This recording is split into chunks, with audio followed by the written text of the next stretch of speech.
There we go. Sorry about that, guys. Had an internet problem. Better now.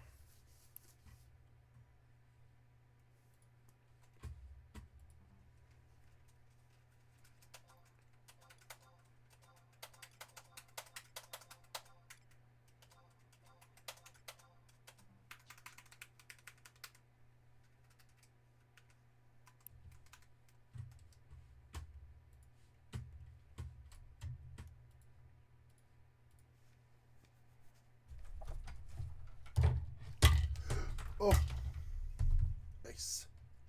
Damn it. No.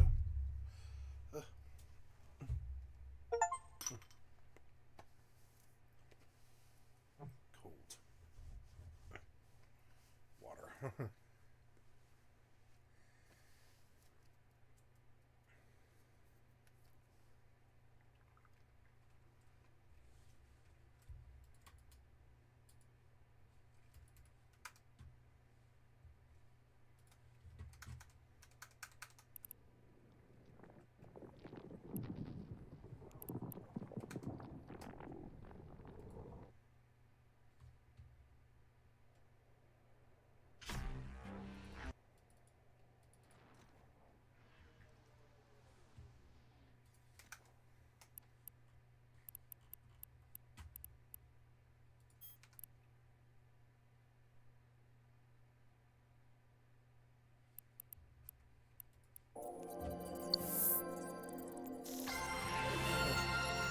Button and yo. And yo.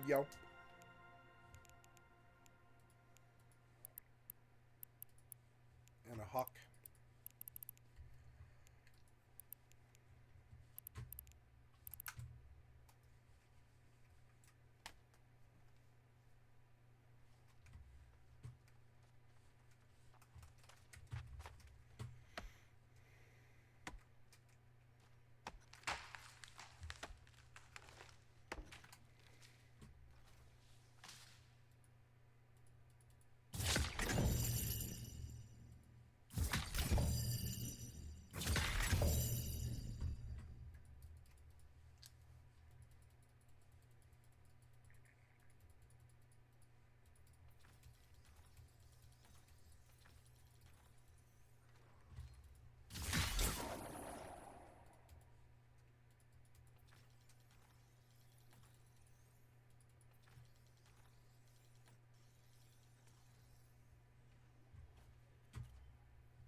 Oops.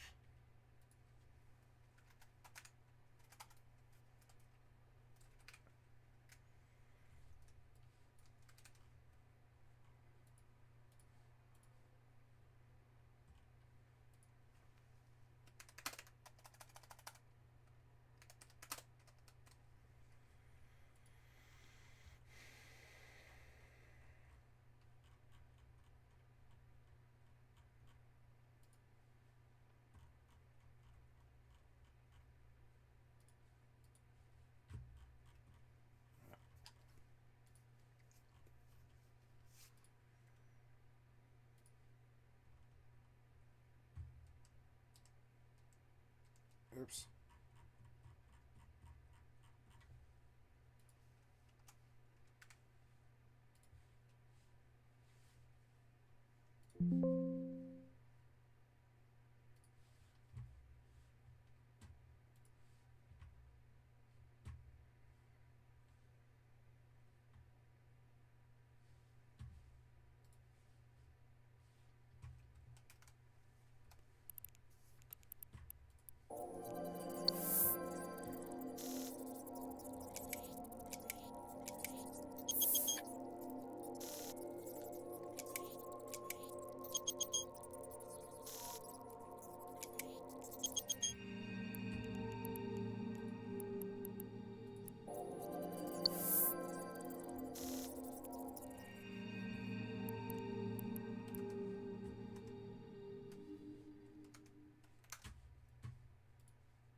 Okay.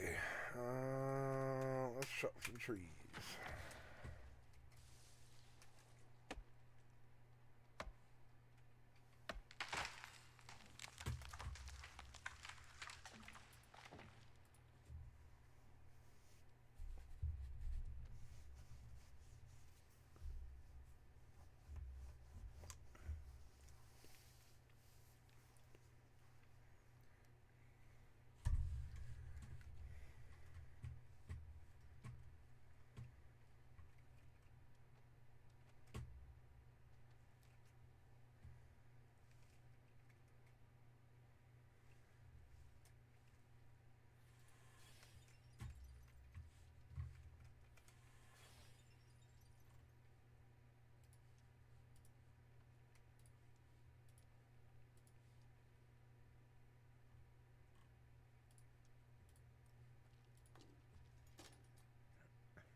Control and will eventually disappear without constant upkeep. For all of my talk of it imparting value, time is by no means the only metric, and people will happily spend their time elsewhere if they think they're getting higher returns. Worm's persistent nature as an MMO is what sets it apart, so I'm not bashing that aspect, but for the increased scope and massively multiplayer mantle, you would expect some central motivating factor. The developers were likely thinking the same thing, and thought it was obvious that that would be PvP. The players that only wanted to build would have their safe little worlds, while all the real players could sail to chaos and play the real game. It seems obvious. Suddenly all of your actions are contextualized as a struggle against a foe. Every building you make, a defense. Every guard tower you build, an expansion of your kingdom's territory. Every weapon you forge, another drop of blood from your enemies. Sadly, this never manifested in the way that they wanted. As of writing this, there are 5 players in Chaos, 27 in Defiance, and 33 on the Epic servers, while the total number of players on all servers is 819. That means only 8% of the player base is currently somewhere that allows PvP, and of those who are currently engaging in PvP, Well, I'm not there to say, but that leaves less players than there are square kilometers, so you be the judge. I can share with you my experience with Worm PvP, because I was there when they launched the Epic Cluster in 2011. It was originally meant to revitalize PvP, which even back then had all but completely died in chaos, then called Wild. It was separate from the main islands, and so everyone was forced into a fresh start. Skills gained faster, and there was a curve, meaning that if you had 50 in a skill, it would behave as if you had 70. This was an attempt to counteract the fact that to even engage in PvP meaningfully, you had to grind to at least 70 in all your combat skills, then have someone else provide you with high-tier equipment. It was split into 4 islands, 3 home islands for each of the kingdoms, and then 1 central one where most of the conflicts would occur. I started out on the home island of Mulrahan along with some friends. The intention was to increase our skills before sailing to the main server, and we decided that our main goal would be to build a boat for ourselves to get there, and the fact that you can just make a boat and sail between servers is cool on its own, but making a boat from scratch is a massive undertaking. We decided on a cog because it's fast, but this is what it takes to make one, and with our ship building skills non-existent on the fresh start, we'd only have something like a 20% chance to attach each peg to it. Well, we spent weeks assembling it bit by bit, and then one day I logged on to see that someone had broken the fence and stolen the cart we'd kept it in. I used the tracking feature to find their footprints and deduced that the perpetrator had absconded somewhere to the east about 4 hours earlier. I followed it until the trail went cold, but the way that it just stopped around the side of a mountain was suspicious, so I started spam examining the rock faces, and sure enough, one was a hidden mine entrance. We bashed it open, and then lo and behold, inside was our cog amongst a horde of other ill-gotten gains. It's a fun story, and it shows the depth of features Worm has, but if I hadn't gotten it back, I would have been out of weeks of work. That wasn't even an enemy either, that was just a griefer. Anyway, we eventually sailed to Deliverance and set up a nice little base there. It was quaint. I made guard towers to expand my kingdom's borders and set up some defensive walls. Even though I wasn't part of the major groups, I felt like I was doing something useful despite us mostly playing amongst ourselves. It was the kind of intrinsic motivation that I craved, but then I was confronted with the reality that I needed to sleep. And one day I woke up again to our mine being broken into and our boat stolen. My 60 quality boat lock and anchor was no match against someone who'd spent dozens of hours grinding lockpicking in the safety of their settlement. Weeks of effort were just gone through no fault of our own, except the selfish desire to settle somewhere that wasn't in the heart of the capital and then go to sleep. It really hit me then that this wasn't fun. The person who stole it probably didn't think too much of it either. Him and his group of hardcore friends could probably construct a new one in a single day, but to me it represented real passion and effort. No matter what you do, there's going to be this interminable power imbalance between the player who hangs around a couple hours a day and the one who is on 12 hours a day power leveling. I've also touched on this in my barotrauma video, but this experience all those years ago is what really cemented my belief that this idealized open-ended sandbox PvP is a false god. Homo homini lupus, humans are terrible opponents, because unlike computers, they don't have the other player's enjoyment at heart. They have their own interests. And if that means raiding someone else's settlement while everyone is asleep, then they'll do that because that maximizes their gains and minimizes their own risk. We actually already have an open-world sandbox game with unlimited PvP potential. It's called Real Life, and this is the same mindset that gave us the nuclear fucking bomb. So that's fun, that's fair. It's actually worse in video games because there's no risk of repercussion. I still played after that, and mostly hung around to the fringes, maintaining guard towers that the enemy tried to destroy, but I was privy to some of the happenings. There were actually player-made kingdoms you could found back then, and one of them was called the Mongol Empire. They recruited pretty much every PvP tryhard they could find, and it essentially ended up being them versus everyone else on Deliverance. This was at the height of interest in PvP, and in an almost cinematic flourish, the 3 separate kingdoms came together to raid the Mongols' capital. There was something like 100 players altogether. People were digging trenches, building fortifications, and it lasted days, much like a real siege. There were skirmishes here and there until finally the kingdoms broke through. Then the Mongols charged in with a unique, one-of-a-kind artifact called the Orb of Doom that they'd found. It killed the user and everyone around them instantly, and was ostensibly meant as a hee-hee-ha-ha from the developers, but ended up wiping out almost the entire siege party with only 2 activations and routed the rest. They were far from their kingdom, so they couldn't respawn anywhere near. This was the biggest, most concerted effort the game had ever seen, and it ended just like that. I remember the sheer anger in the Kingdom chat after that event. The Orb of Doom was nerfed heavily afterwards, but the damage was done. The height of PvP was over in one fell swoop. No one even wanted to fight the Mongols after that, and despite their victory, the whole Mongol Empire disbanded not soon after, not because they'd been beaten, but because apparently they'd irrevocably destroyed the morale of the entire server so hard it was practically an apology.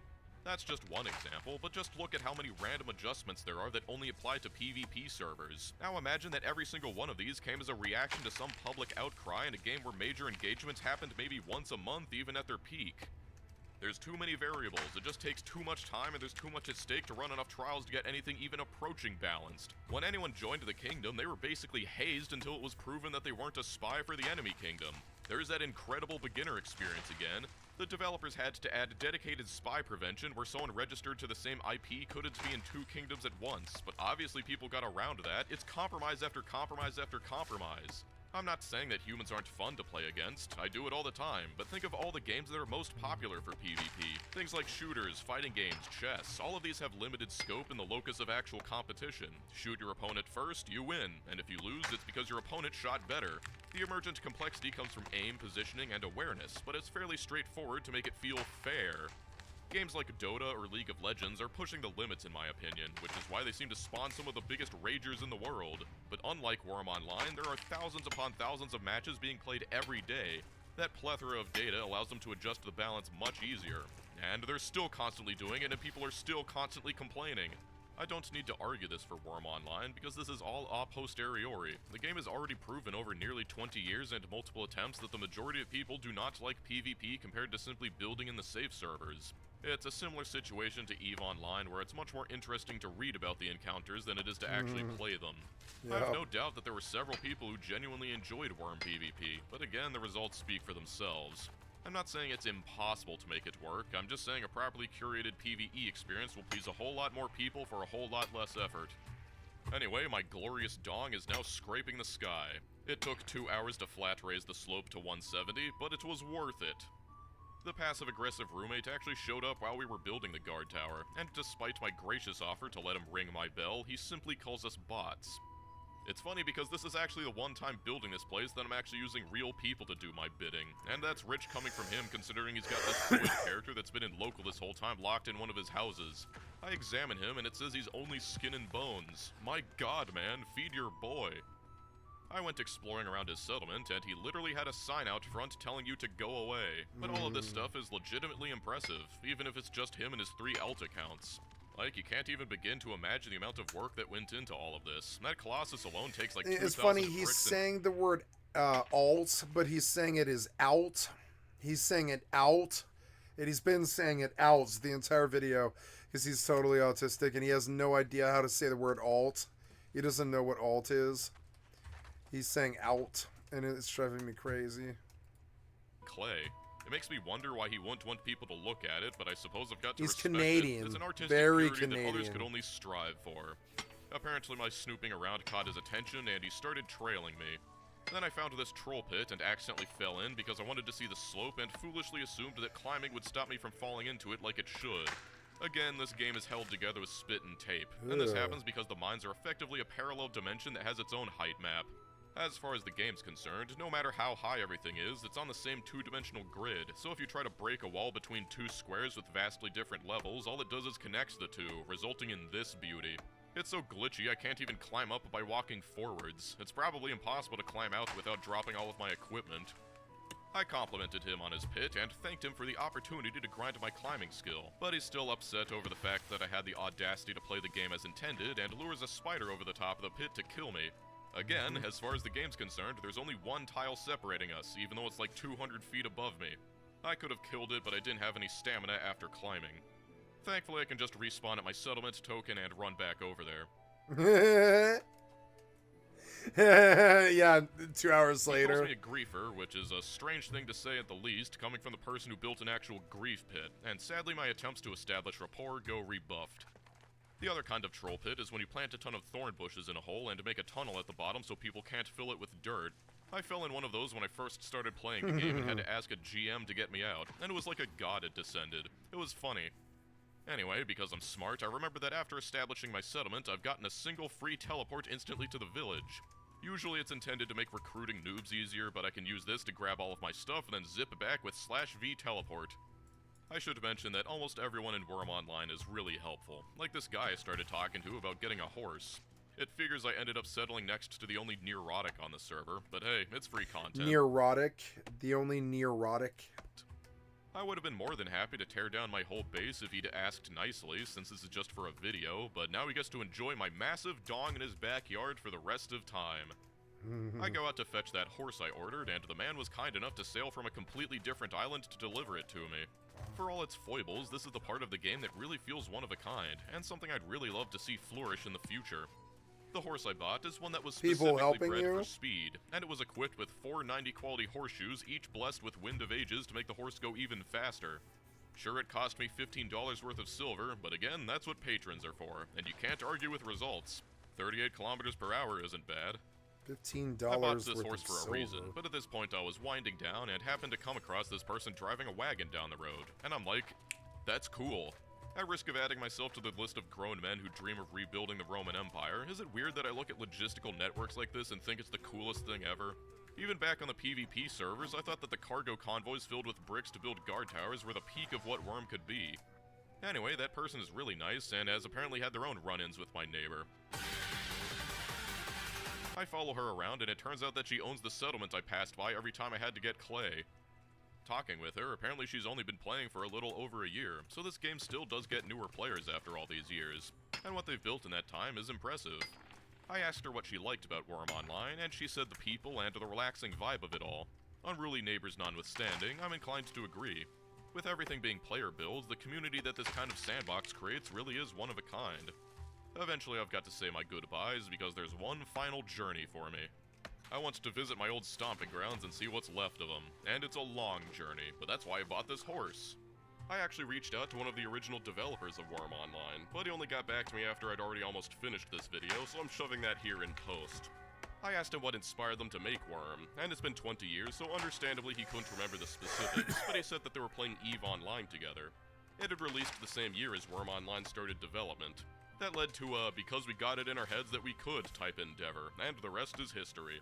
Also, their company name, Mojang Specifications, was apparently their EVE company names made reality. The earliest occurrence of this sort of persistent online environment would be MUDs, or multi-user dungeons. When I asked if those were an inspiration, he said that while he hadn't played any of them, Rolf had played multiple, so I think it's safe to say yes. As for the fantasy and crafting elements of Worm Online, the most seminal example would be the Ultima series. When I asked if the crafting system from Ultima had inspired Worm in any way, he said, probably, and it's probably safe to assume that it also inspired his later work. I asked what he thought the most ambitious part was, and he answered the in-game economy. Worm Online is an early example of games where the in-game currency was tied to real money and you could pay for premium purely through gameplay. He said it was specifically inspired by Entropia Universe, which was also a Swedish-made MMO from the early 2000s. There was also Second Life, but I'm not an MMO historian. I'll just say I thought it was cool being able to trade with other players to pay for premium, and it did a good job at making the silver feel truly valuable. I then asked him why it's called Worm Online, and contrary to what it says if you Google it, Rolf didn't eat a worm. While he didn't remember specifically, he said that it's almost certainly from Magic the Gathering. I asked why it was programmed in Java, and even he didn't know anymore, probably just because it was what he used at work. On the technical side, he said that the terrain generation was the most difficult part, and that if he could use any knowledge he had today, it would have been shading and rendering techniques. He said that the terrain being simple height maps felt the most natural solution at the time, but admitted that the way that mines had to be implemented was very hacky, which fits my experience. When I brought up the topic of how everything in Worm Online takes so much time, he said that making builds feel more impressive was one aspect, but also that MMOs at the time were also just notoriously grindy, so it's a bit of a generational thing. Though he mentioned that some of it may have also been Rolf's attempts to balance out the in-game economy, which is an angle I hadn't considered. He reminisced about the something awful goons constantly finding exploits they had to fix, but understandably after 20 years, it's difficult to remember specifics. I wish I could have incorporated this into the video a little more elegantly, and maybe I should have thought up some better questions, but honestly, just confirming that Rolf played MUDs, Marcus loved Ultima 7, and that they both played EVE Online suddenly contextualized everything for me. But, anyway. The feeling of riding past the ruins of old builds is an experience unlike anything I've ever experienced in another game. The closest analog I can think of would be traveling through the ancient servers on worlds.com, but Worm has a different texture. It's the way that everything started out as nature, then slowly returns to it. It's that it's not quite dead, but certainly dying. The world is so big and the players so few, but they are out there. It makes the loneliness all the more poignant knowing that there's still some people huddled around the embers. It's an elegiac feeling. It's more than just the implacable march of time, it's that someone lived here, someone built here, and now they're no longer here. I can't help but imagine what it must have looked like when they built it, how much they enjoyed it, or the pride they would have taken in it, only to leave behind nothing but ghosts. Perhaps I'm being turgid, but it's difficult to enjoy the game when merely existing in its world fills me with a cosmic anxiety. I genuinely believe that the heart of Worm Online is a beautiful thing, but it's surrounded by twisting, decrepit limbs. It's the poster child for technical debt. The only reason I didn't bring it up when I was talking about Barrow The jank. Trauma is But because the auto swing combat does appeal to me a little bit.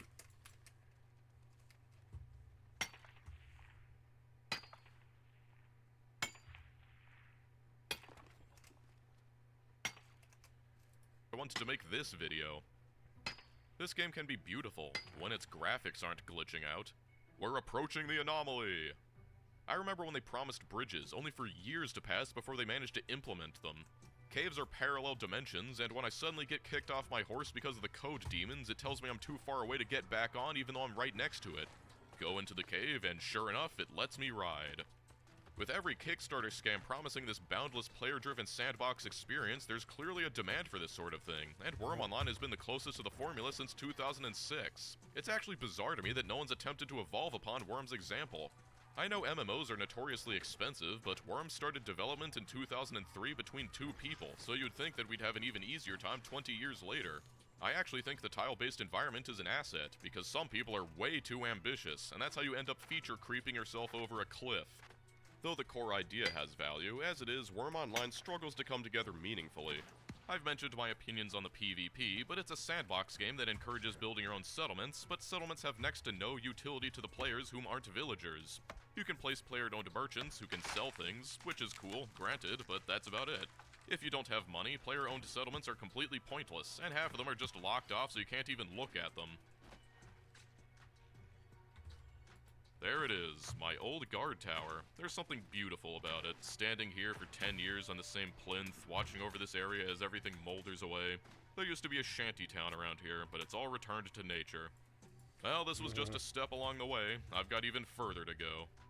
Anyway, there needs to be a mechanically core purpose to settlements for both the villagers and the travelers. This would twofold encourage players to actually build big settlements, as well as make the travelers feel more in tune with the projects of their fellow players. How you present the possibilities is almost as important as the possibilities themselves. Spiritually, it would increase the sense of community, and would also stand out as an example of what's possible to the newer players, serving as a reminder of what all those resources they gather can be used for. Mechanically, each reasonably sized settlement would serve as de facto hubs. If you've made it this far, I've got to assume that you care about my opinions, so here's what I've envisaged for a worm-like suited to the modern age. It would be a strictly PvE affair. The main focus would be on building and logistics, where instead of building guard towers to expand your kingdom's borders, you would instead build things to expand into increasingly hostile wilderness. It would require concerted effort from the players, many consumable resources to claim it, and then many more to maintain it. Player-owned settlements would serve as logistical hubs, as well as centers for players to receive quests or fulfill orders that can be sent to the front line. The quality of resources would be dependent on where it was found in order to encourage exploration and the creation of specialized settlements to extract them so that things don't become a straight line. Ideally, everyone would find their preferred playstyle and filter into it naturally, so people who love building roads and expanding could work on the logistics, whereas the people who love combat could focus on clearing out the hostile flora and fauna. People who simply love building can make the settlements, and people who just want to gather resources and chill can serve as the backbone. Then you could have the explorers who search around for valuable nodes of resources. You can make it as complicated as real geological surveys if you really wanted. The sky's the limit. The point is, people who just want to build and hang out can do just that, but still feel like they're contributing, and each sort of macro role would support each other. The best stuff would be scavenged from the zone, but it would be important to ensure that any kind of expansion would rely on consumables so that there's always a demand for resource gatherers. Maybe if you didn't want all the expansion to be done by the power players, you could make some kind of affliction that stacks the longer you're inside the hostile areas, and only goes away over time in the less affected areas. But I'll think more about balancing the moment some studio offers me my rightful position as professional ideas guy. I'm not going to go on about this forever, but I genuinely think that the idea of an MMO sandbox like this would be, as the kids say, totally awesome A sauce. full-blown de-seed. Why? What? Oh. What is going on? Fucking tablet shut off again. Damn it.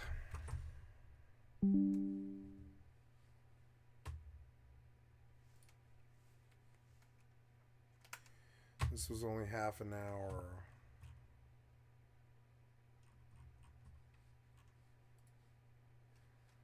Fuck is this?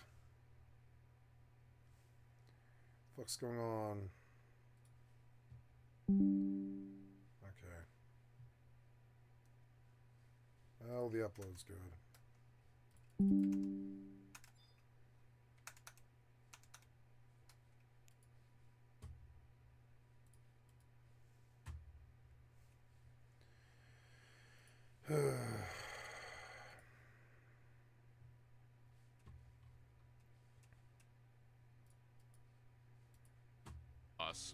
I would say that this idea of mine was ambitious, if not for the proof of concept being right here in front of me. In my humble opinion, I look at most MMOs proposed these days and wonder what's even the point. To be reductive, they seem to play like cobbled together RPGs with an IRC channel attached, where most of the effort that otherwise would have gone into the story, characters, and gameplay had to instead be diverted into security to make sure that no one can invade your game and strip you naked. Things like Rust and Ark flirt with similar concepts, as do massive public Minecraft servers, but they can't quite reach the same effect as persistent and centralized servers. The experience of Worm Online is truly like none other, and on that note, I think I've found it. Everything I've built is gone, and I'm not even sure this is the right place, but the mine looks familiar. Someone else has moved in, and they've put in a damned gate. One advantage to PvP servers, I could just bash this thing down and explore my rightful mine, but instead I go over here.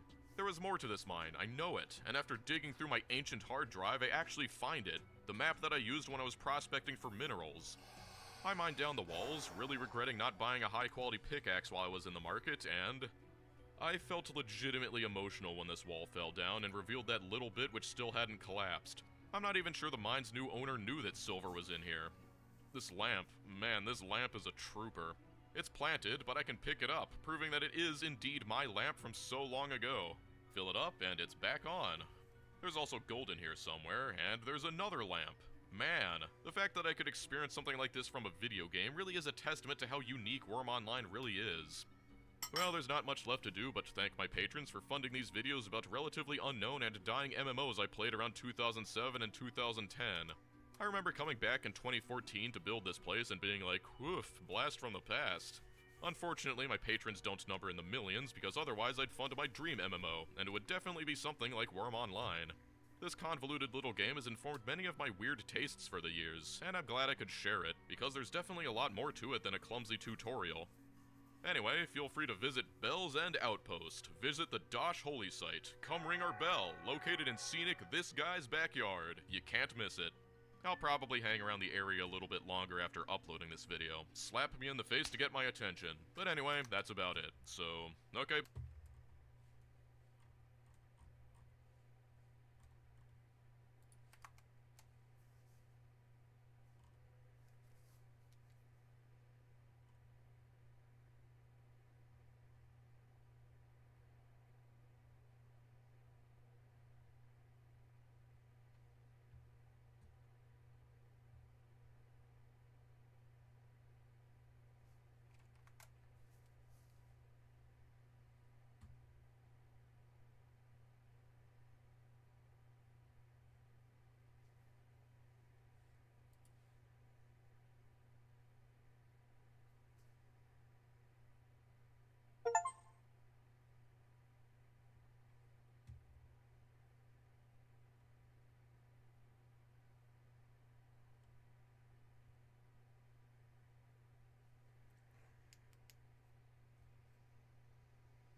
Eco Global Survival.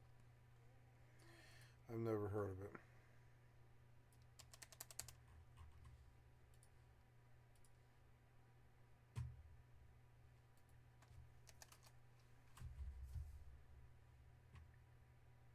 Capitalist Minecraft.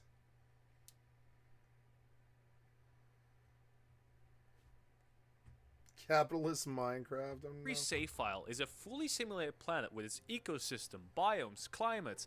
I've seen Imagine a game where the entire game world is simulated, where players take up specific jobs and collaborate together to kill a giant meteor, threatening to destroy the planet you are playing on. That, of course, is if you don't cause the planet to be destroyed by your own industry. A game where you need 3 players working together to make a simple bed. That game is Eco.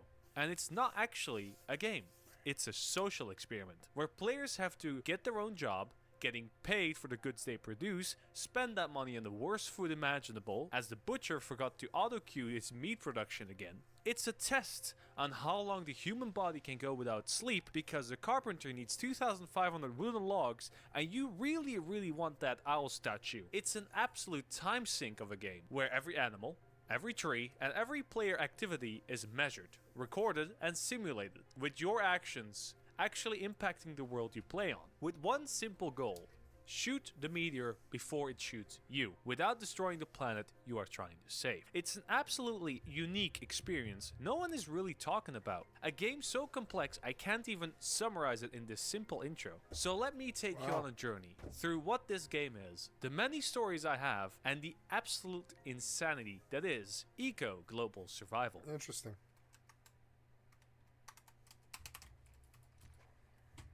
Being originally released in 2018 by Strange Loop Games, Eco was supposed to be an educational tool, being used in schools to show kids the danger of global warming and the impact it has on our society. However, instead of that, it got hijacked by a different kind of kids.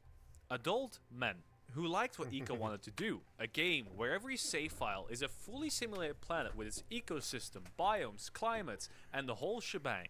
A game with a fully functioning law systems, with taxation, payouts, bans, restrictions, and all that other good stuff. Because it's basically one of those 100 players simulated society Minecraft videos you love so much, because gameplay wise, it really feels like an evolved Minecraft, as it is voxel based. But here, chopping down a tree will leave a stump behind, and the falling tree will cause debris to lay around, causing pollutions and plants to die. Perhaps its difference is best explained by crafting a simple item in both games: the iron bar. In Minecraft, when you mine an iron ore block, you take it to your smelter and then you get an iron bar. In Eco, a player with the mining profession needs to go out and find an iron vein. Usually these are in the desert. Then mine about 120 pieces of ore, crush that into crushed ore. Take that crushed ore to be filtered into concentrated ore, and after all that he can sell it into his shop, where a smelter, usually living by the river all the way across the world, will come buy his concentrated ore and finally smelt that into an iron bar,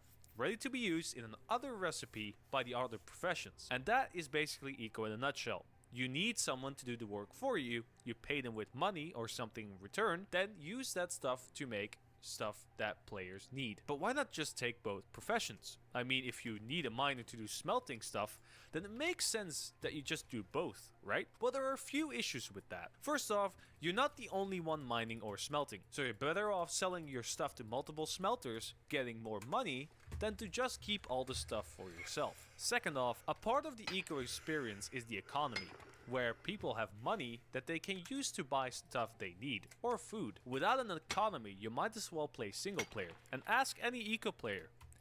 Nobody plays single player. And thirdly, well, you just simply can't. See, each profession needs one of these stars. These stars accumulate not by leveling up, but by a timer. That timer is set by the server, which in our case is around 5 days. That timer also has a multiplier in it that is influenced by how well you are eating, how pretty your house is, and how much statues of those isles you have in there. On some servers, the time between stars can range between 2 hours to, in our case, 5 days. Meaning you need to wait a few days to even get a second profession, so you can't do smelting or mining for 5 days, meaning you will lag behind if you do not buy from other players. And that's the reason. The whole point of eco is to work together, to stop a giant meteor that's above you to crash into the planet you are currently living in. And this sense of collaboration goes further than just buying stuff from others. But perhaps I can illustrate this by showcasing some of the servers I played on. Keep in mind, I don't have footage of any of these servers. This is my playthrough of about 2,000 hours in this game. If you are playing Eco right now and watching this video, feel free to join us on Green Community, which is a server I currently play on right now. But let's get into server number 1, the Economic Nightmare. The first server I ever joined was called Ecological. Me and a couple of friends joined in, and I went as carpenter, with my friends going logging and farming respectively. We called ourselves Darkwood, as we wanted to make a forestry town that would export wood to the people in the main city. Keep in mind this was before the settlements update, meaning that all the laws that the city made still apply to us. Almost immediately, I found out how much work this game needs. While one log in Minecraft would give you 4 wooden blocks, here it was 4 logs for 4 hewn. I also found out you just couldn't build with any blocks you wanted. I needed to have a hammer and either hew logs or mortared stone, then select what I wanted to build it, either a floor, a stair, or just a regular brick, and then right click. This system saves you from having to craft 16 different variants in order to get things going. But it's a little bit confusing at first. However, the server didn't get brought down by my ineptitude. It got brought down by the one thing that brings everything down: political corruption. See, the current president was in the works to stop the miners from just dumping their highly polluting waste product, tailings, in the middle of a forest we used as farmland. These tailings caused the ground to get polluted and crops and animals to die, meaning we were at the verge of a food shortage. However, usually miners, and especially smelters, are one of the most rich people in the server, seeing as they make the most useful stuff like iron bars, nails for carpentry, and a whole lot of other stuff that we need to cook food. So these were basically our oil barons. So these incredibly stinking rich smelters started buying off people's votes, making sure that our law that our president made didn't pass. And after a while, they installed a mechanic or profession relying on iron coming from the smelters as the president. Well, he obviously was not going to stop the smelting industry. After a while, the server just died out. Literally, the gatherers were working overtime, robbing the jungle of everything that was growing in it, but without actual growing plants. We didn't have enough veggies to get food rolling, and with all the pollution, animals were just dead, with a few species actually going extinct. And nothing happens without food in this game. You don't craft the items yourself in the crafting bench. You select what you want to make in a specific workbench. For example, a carpentry workbench. Then put in the amount of labor or calories that you eat into that order in order to craft it. This saves you from having to craft 16,000 nails by hand. But the downside is the calorie system. So food is not only needed to balance your pie chart to get a boost in your skill levels or star levels, but also to do anything remotely productive. So with everyone starving, the economy collapsing, as the cooks didn't sell any food or ingredients anymore, no one was producing anything. The server died and never come back up. But that didn't stop me from fueling my addiction even more. After a few different servers, I joined a server called Green Valleys, where we had a special challenge. There were 2 countries competing against each other. See, normally you set up a government with a centralized currency as players yourself. You don't start out with this. This is usually what players focus on first, as bartering can cause issues when you don't have anything for sale that is useful, or nobody is buying anything that you produce. But this server had already set up 2 nations with a president and their currency. And these 2 nations were the Red Nation with their red bucks and the Blue Nation with their blue bucks. Me and my friend Jake obviously joined the Red Nation because I'm red pilled, with the goal of starting a smelting mega complex, and I wanted to become the world's greatest baker. It quickly became clear that people wanting to join in the Red Nation did not only do so because they liked the color red, but there was a certain Soviet connection. And after one of the Blue Nation citizens came over, swam across the entire ocean to clear all our cooks of food that we were selling at much lower prices, we began to create a closed country. I was chosen as the Secretary of Treasure, and Jake became the head of infrastructure. With me in control of the entire economy, as the president didn't come online anymore, I set about creating a socialist utopia. I implemented a system where people with less than 200 red bucks could get a boost in cash provided they pay it off later. So they could keep buying food, keep buying supplies, and of course, kept logging in. I started a buyback program for public works, including all levels of the production line, from tier 1 items like hewn and mortared stone, to tier 2 and tier 3 like lumber, glass, bricks, and concrete. I hired the poorer players to construct a giant irrigation system, since we were living in the middle of the desert. This was needed to make sure that everybody had water, running electricity, and most important of all, they had working toilets. The one thing topping all that is that I unionized the red state with the Union of Production, where the producers, lumberjacks, miners, gatherers, and farmers sat, the Union of Craftsmen, where the carpenters, masons, smelters, and all other professions that mostly produced items by buying it from the producers, and the Union of Engineers, where the mechanics, road engineers, advanced engineers, and other advanced professions sat, with each union electing its own head, having its own budget and rules, its own headquarters, and own public works. Our communist dream was becoming a reality. These unions also set their own prices, debating with all the people in their union on what the prices of certain items should be, and keep it at that set price. They also divided their niches. For instance, one smelter would make nails, the other would make the decorations for the house, and the other would make cars. On the other side of the pond, we had the Blue Nation, which was modeled after an American that sat into government, with predictable results. No social benefits, no wealth tax, and public works were more a matter of people buying up the space to build their own stuff on. The roads were illogical, and in some spaces even unpaved. Its economy was a nightmare, where prices were so high you could barely afford a decent meal. See, in Eco there's no general currency. Again, the players have to construct them in an item called the mint. You can print more currency. But the American civilization didn't learn the first lesson anyone in school learns. Don't print money. As they kept printing more and more money to build their massive town hall, the result was that a skid steer, an endgame mining machine, costed about 4,000 blue bucks, while in the Red Nation, 300 red bucks would get you your very own skid steer. This jealousy caused the Blue Nation to put taxes on our import of iron ore. See, while we were living in the desert, the place where most iron was, it wasn't big enough to have a giant ore vein. So we imported our iron from the Blue Desert on the South Peninsula. However, with this tax implemented, the iron miners that called the Southern Desert their home started to revolt against the Blue Nation and created the Green Nation, which constructed a bridge straight towards our capital and started to trade without any of the taxes. In the end, there was no meteor to destroy, so the player base just dwindled out until the red great state was reduced to a ghost town. But I think it shows how deep this game's laws can shape the way this game is played. With a heavy heart, I had to move on to my next and last server.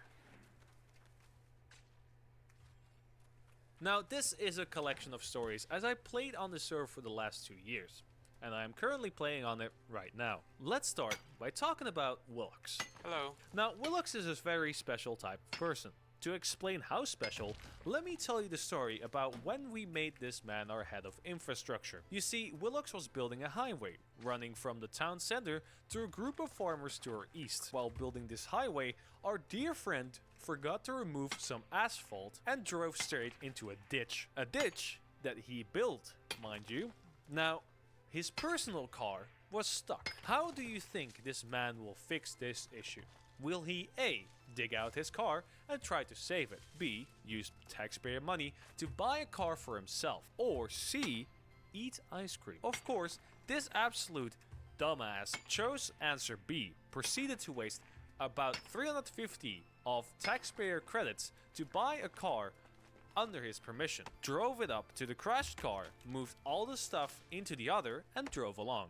Realizing I would be online in a few minutes and would likely scold him for buying a car for his position unauthorized and with taxpayer money, he started to panic, and in his sleep-deprived, Swedish snow-filled mind, he came up with a plan. If he bought every government position, he could pass it off as a kind gesture. Naturally, I logged in, saw 6 cars in front of the government building with all their government titles on it, and erupted in a shouting monologue that is still remembered to this day. On our current wipe, which all the footage you see is from, we have a battle between Bebeltown and New Hanzo, or as we like to nickname it, New Germany. See, with update 10, like I mentioned, you can have different towns. And in this case, we have 2 towns. In the north, there's Pebbletown, a small town consisting of farmers, loggers, and me, the mayor and carpenter, and supreme leader, but we don't talk about that. And in the south, we have New Germany, with its miners, masons, and engineers. You need to form a town with 2 other players, but at this point, we have about 11 players in our towns at any given town. To the island to the west of us, there is a small farming and fishing town that is yet to actually be formed, but we don't talk about those because they live a bit too far. A town's laws only influence the sphere of influence around it. See, like Civ 5, your influence grows as you have more culture. You can make culture by having new people join, make paintings, or just general influence. So, being the dictator that I am, while creating the constitution, I added a clause that allowed me to force laws through without an election. This meant that I actually have total legislative control about Pebbletown, meaning I could just revoke people's claims at any given time. I thought I bested my rival Willox in the other town, only to realize he had done the exact same thing. That's an oopsie. With those stories in mind, why is this game so niche? It sounds fun and engaging, right? Why are only thousands of players playing it? Why aren't all the big streamers on it like they were with Rust? This is basically a civilization simulator. You can play with anyone. It even has Twitch integration where your Twitch viewers can influence the amount of votes on a law. Well, about that.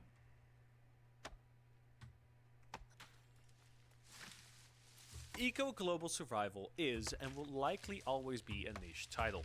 It has a reputation of being a game where you need to be in-game for hours at a time to have fun or be even remotely productive. As when you lag behind, someone else will take your job and undercut you.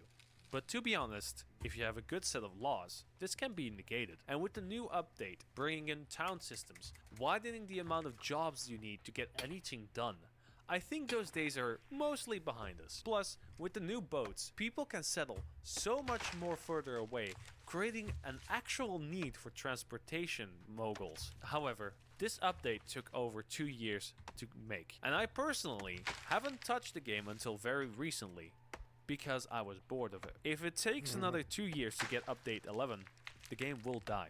Currently, there are also a lot of bugs, quirks, illogical stuff, and just all around fuckery. But if you're willing to use your iron shovel, dig a little deeper, you will find that this game is so much deeper than any of those sandboxes on Steam can ever hope to be. But with that being said, I was Lunar, you were awesome, and Willox, I know you're watching, I hate you. See you in the next one.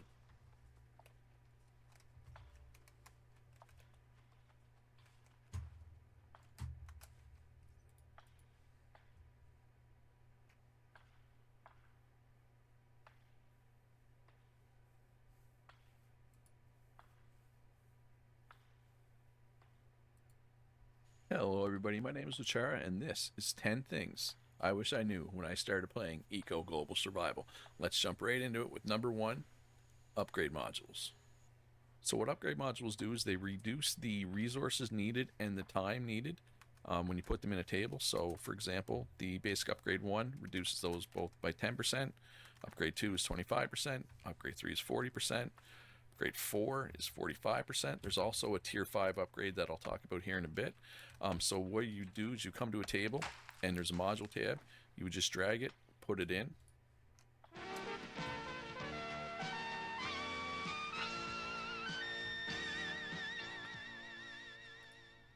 I like Modular. Following the release of Origin Systems' Space Rogue in 1989, the game's Space designer, Rogue, Paul look, it's Todd Neurath, Howard. yearned for a move to greener pastures. Figuratively, in the sense that he wanted to design even bigger, better CRPGs. Literally, in the sense that he'd been stuck in Origin's cold, lonely New Hampshire office for 3 years working on Space Rogue. With most of the studio's creative talent having left for the company's Austin, Texas office long ago, he'd essentially spent these years alone. For Neurath, game development was meant to be a collaborative, inspired effort, not whatever this was. The benefit of contract work is that a clean and amicable break was well within Neurath's reach.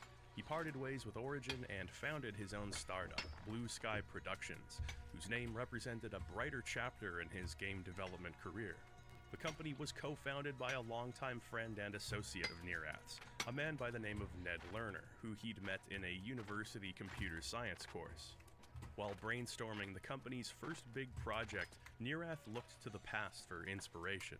Like many of Origin's own employees, he'd spent his college years playing Dungeons and Dragons, often to the detriment of his studies.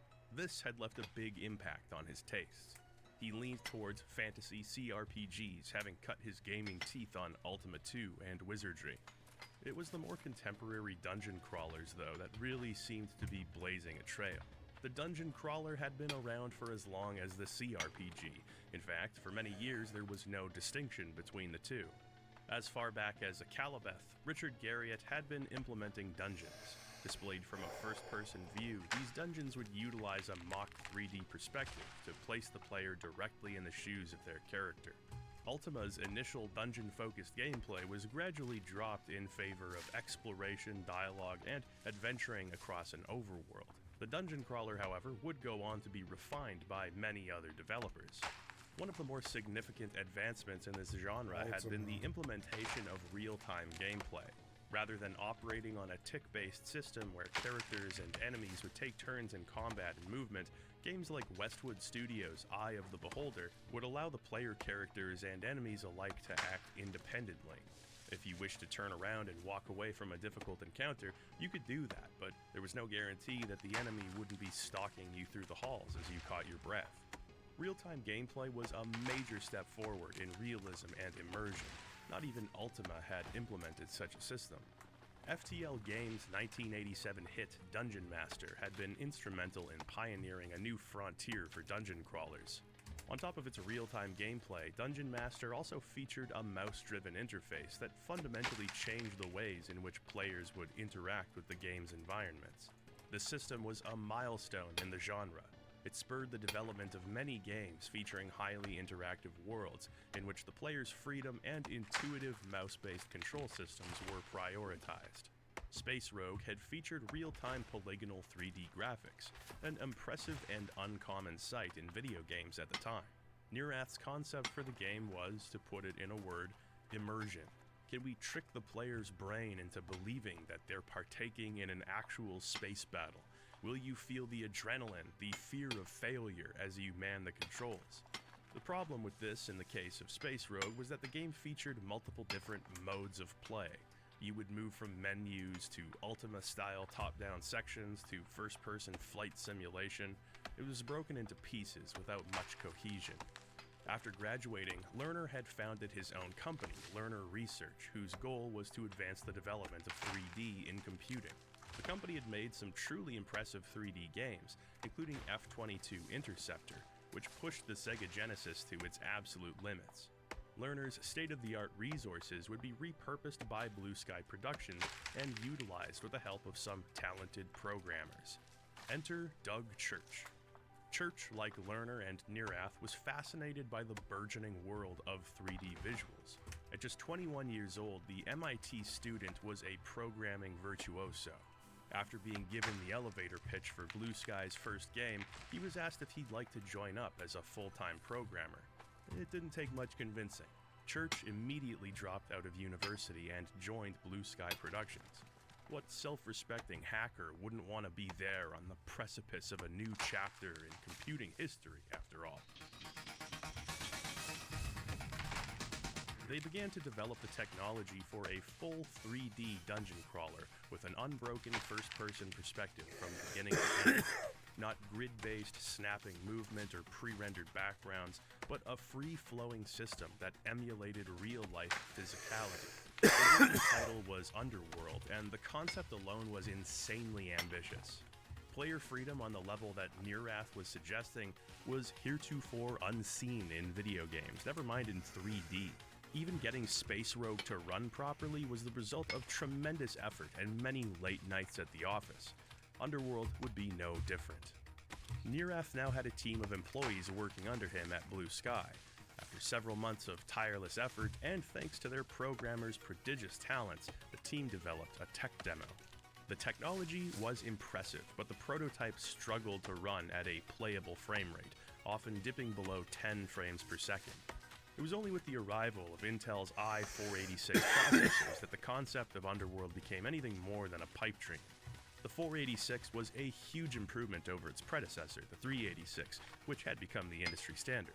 That extra computation speed would make all the difference. Still, despite spending months shopping around for publishers, nobody seemed to be all that interested in Underworld. Gonna grab something to drink.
This included Electronic Arts, who otherwise seemed to be a natural fit for the project.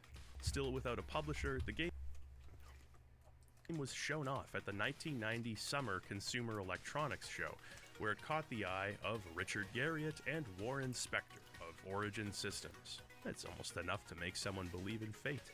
Warren Spector took a look at the choppy, unpolished Underworld demo and thought to himself, the world has just changed. Garriott suggested that Underworld be rebranded as an Ultima game. It was an obvious fit. Underworld was going to take place in a medieval fantasy universe, much like Ultima. Having the series boldly re-enter the dungeon-crawling space after a hiatus also made business sense.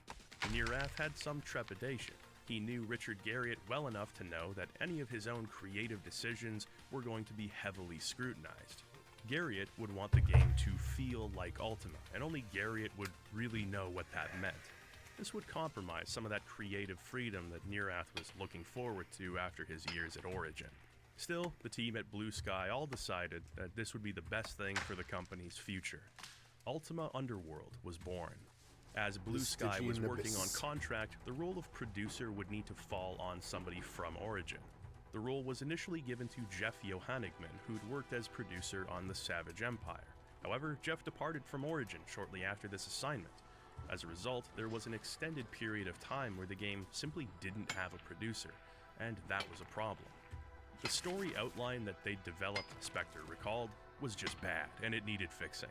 The young programmers at the company, such as Church, were largely hackers and hobbyists. This made them excellent at coming up with and developing interesting features, but it didn't make them good game developers. There was no shortage of cool ideas, but the studio was rudderless. Eventually, the vacant producer spot was given to a very enthusiastic Warren Spector, who'd practically been begging to work on the project from the moment it had begun. His expertise wrought from previous Origin titles was critical in recalibrating and focusing Blue Sky's energy. There was room to do cool things, but they also had to finish a game. The studio received an initial stipend of just $30,000 from Origin, which simply wasn't enough to pay for a company's worth of employees for multiple years. While the production of That's not even Underworld enough was for happening, one Blue person. Sky accepted a contract from Electronic Arts. They agreed to help develop the Sega Genesis version of John Madden Football 93. The financial windfall from this contract gave Blue Sky the wherewithal to fund Underworld's development, but it was not without its cost. It may be hard to believe, but for the bright-eyed programmers at Blue Sky, John Madden Football 93 was not a passion project. Employees were moved between departments, priorities were constantly shifted, and the Underworld team spent a lot of time coming to grips with their new 3D tools. The top-down organization of Origin was totally absent here, as Blue Sky's employees worked in chaos, chain of command be damned. This meant 80-hour work weeks for many staff members. With much of this occurring during a dark and freezing cold New Hampshire winter, it was a brutal way to inaugurate the newly established Blue Sky Productions. Spectre was able to take the entropy of Underworld's development and somehow cut through the noise. He knew precisely what they were trying to do, and he believed in them and their goals. This also gave him a vantage point with which to see where they were going wrong, which was, well, a lot of places. With his direction, they became more organized and focused on refining what did work, rather than continually creating new features. It was still a messy development. Origin constantly demanded changes be made to the game's script, leading to a tense relationship between the two companies. Underworld also missed its original release date by months, resulting in an unfortunately predictable extended period of crunch. Despite the universe's best efforts, Ultima Underworld was finished and released in March of 1992.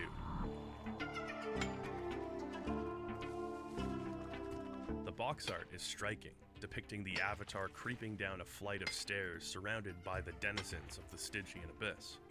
Within the box, we find the game itself stored on 4 floppies, the reference card, Origin's product catalog, and a few goodies of note.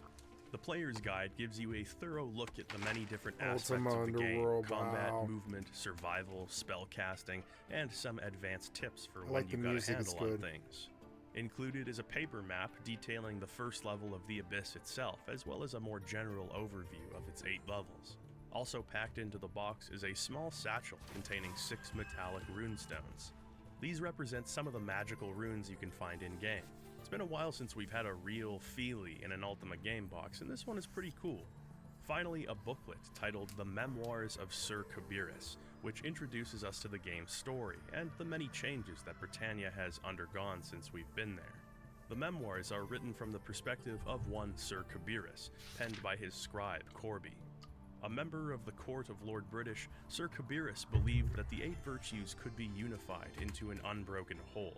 In an effort to prove the potential of living by this principle, he attempted to establish a society which would incorporate the beliefs and teachings of Britannia's 8 cities.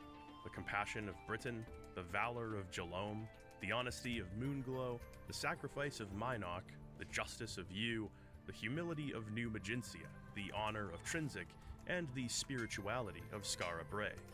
Rather than being separated by cities and representing only one virtue, people would be brought together under a unified banner. In doing this, all could walk in the footsteps of the Avatar.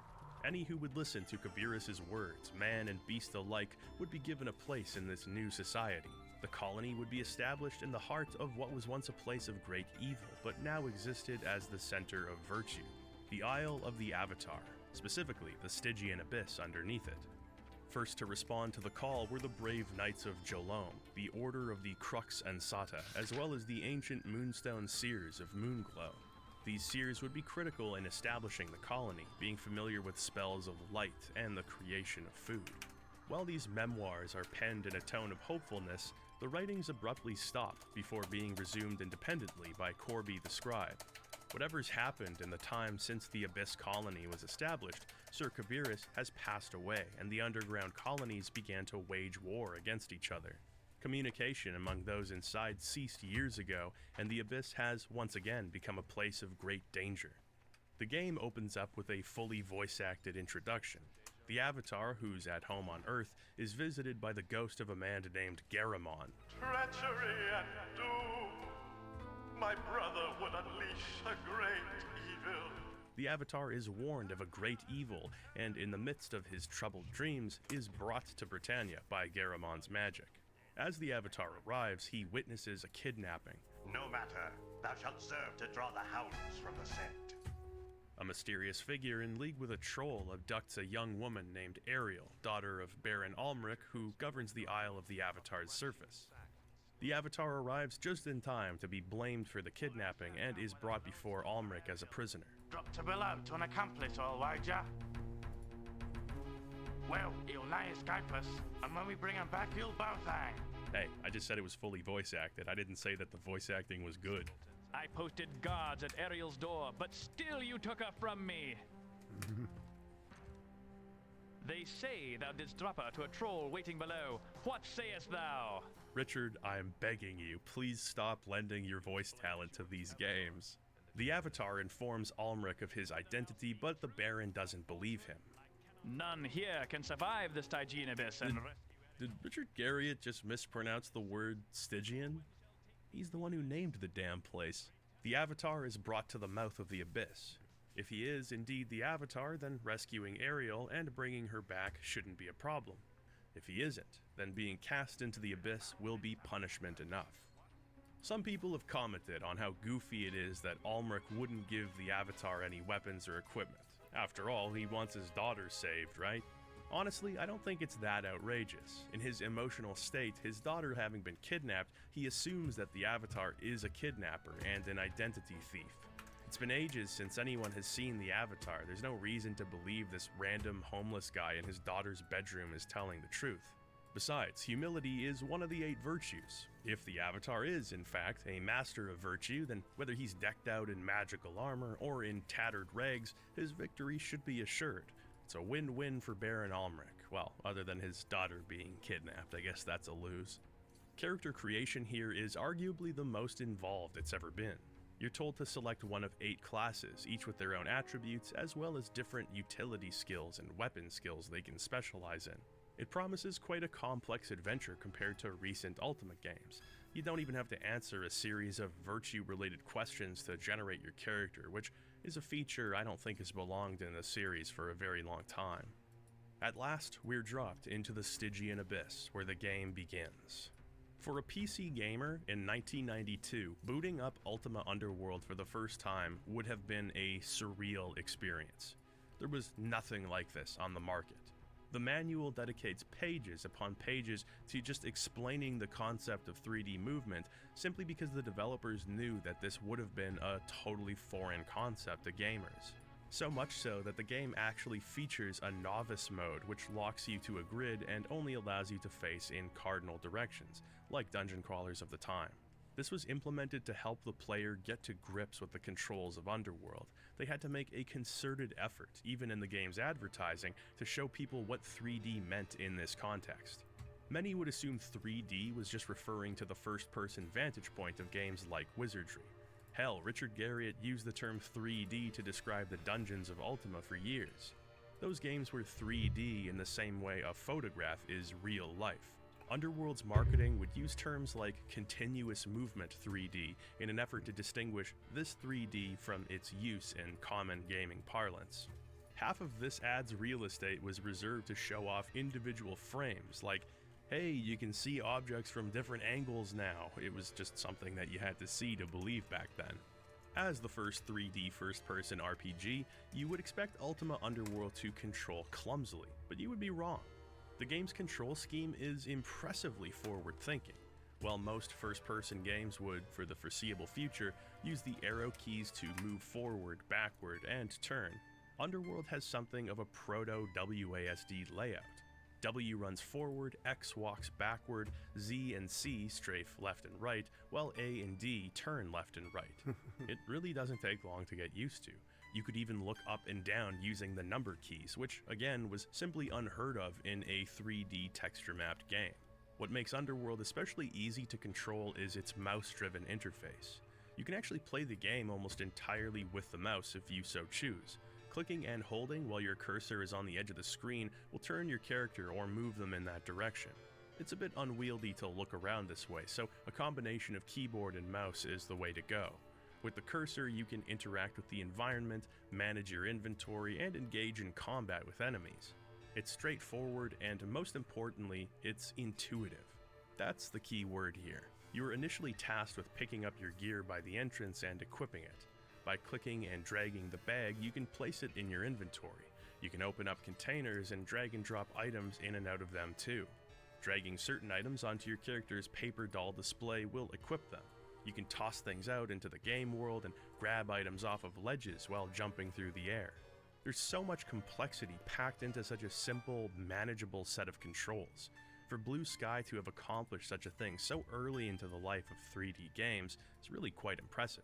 So you're left to explore the very first floor of the Stygian Abyss. You find a torch which cuts through the darkness, a proto-dynamic lighting system, if you will, similar to that of earlier Ultimas, but in glorious 3D. You'll also find a flimsy dagger, a map to help you find your way around, and various other odds and ends. There are no in-game tutorials here, it's just you and the Abyss, and the Abyss is beckoning you. Besides, you can't turn around and run away even if you want to. I tried. The first level is fairly straightforward. You're introduced to the basic controls, the concept of navigation, combat, and one of the most critical skills you can develop, reading your map. Mercifully and necessarily, Underworld features an auto map. This automatically fills up as you explore different parts of the Abyss. With each new level, the map begins as a blank slate, but as you contend with the area's challenges and visit every dark corner, it'll become more and more detailed. This is a huge weight off of the player's shoulders. Often, dungeon crawlers of the time expected the player to make their own maps, have a pencil, definitely an eraser, and a stack of grid paper on hand at all times. Now there is a sort of charm in that methodology. Filling out your own maps really puts you in the shoes of your dungeoneering character. In Eye of the Beholder, for example, you'd be hopelessly lost if you didn't do this. It's strangely satisfying to fill out your map and learn all of the different ways that passages intersect with each other. It also kind of sucks because you probably made a mistake somewhere that totally compromised the integrity of the map. Also, stopping every couple of seconds to write on a piece of paper really does a number to the pacing of almost any game. Underworld eschews this philosophy. It simply wouldn't have been possible to keep your own map when you're capable of such granular 3D movements. The automap here even allows you to make and erase your own notes, which is a huge help. You can mark down the location of important characters or locked doors that you can't open yet. I don't think I've ever played a game where I've had to reference a map as often as I have in Underworld, so it's great that the mapping system keeps things so simple. It's also necessary because the environments of the Abyss are far more multi-layered and vertical than any prior dungeon crawler had been. This is thanks to the inclusion of slopes, stairs, and gaps in the ground, leading to several different sub-levels within each area. Good luck keeping track of all that on grid paper. The game's interface is similar to the games made on the Ultima 6 engine. You have a sidebar full of actions you can take: speak to, grab, look at, attack, and use. This one's the options button in case you were curious. By activating any of these commands, the context of your mouse clicks will change. Grab allows you to drag and drop items around with the cursor, while use lets you activate an object, such as pressing a switch. It also lets you combine items, like using a key on a door to unlock it. Look allows you to read notes or signs and gives you a description of the object you've clicked on. Thanks to the detailed sprite-based visuals, you can usually tell what something is at a glance. But there are many times where examination is necessary. For instance, looking at a door, you can tell if it's flimsy, sturdy, or massive. The attack command simply readies your current weapon, placing your character in combat mode. This is largely used to fight enemies, but there are other uses for combat mode too. For instance, if a locked door is flimsy or even sturdy, you can bash it open instead of hunting for a key. In exchange, your weapon's durability rating decreases, and it can even break. You can bash doors open with your bare hands, but unless you've got points in hand-to-hand combat, and I don't know why you would, I suggest putting on a pot of coffee, because you're going to be punching that door for a very long time. You can only attack by holding the mouse button down and waiting for the attack gem to start shimmering. It takes a second, give or take, depending on your weapon of choice, so you can't just spam the attack command. Regardless, the concept of opening doors is a microcosm of what makes Ultima Underworld such a special game. It's the ability to interact with your environment in a way that just makes sense. Whether you find a key, or pick the lock, or break it down. There's a logic and reasoning behind everything, but we'll talk more about that shortly. While walking around the dungeon, you'll find all kinds of items that can be manipulated. Bones, rubble, broken sticks, much of it useless, at least for now. You can even pick up and carry around leeches. Why would you want to? It doesn't matter, you can.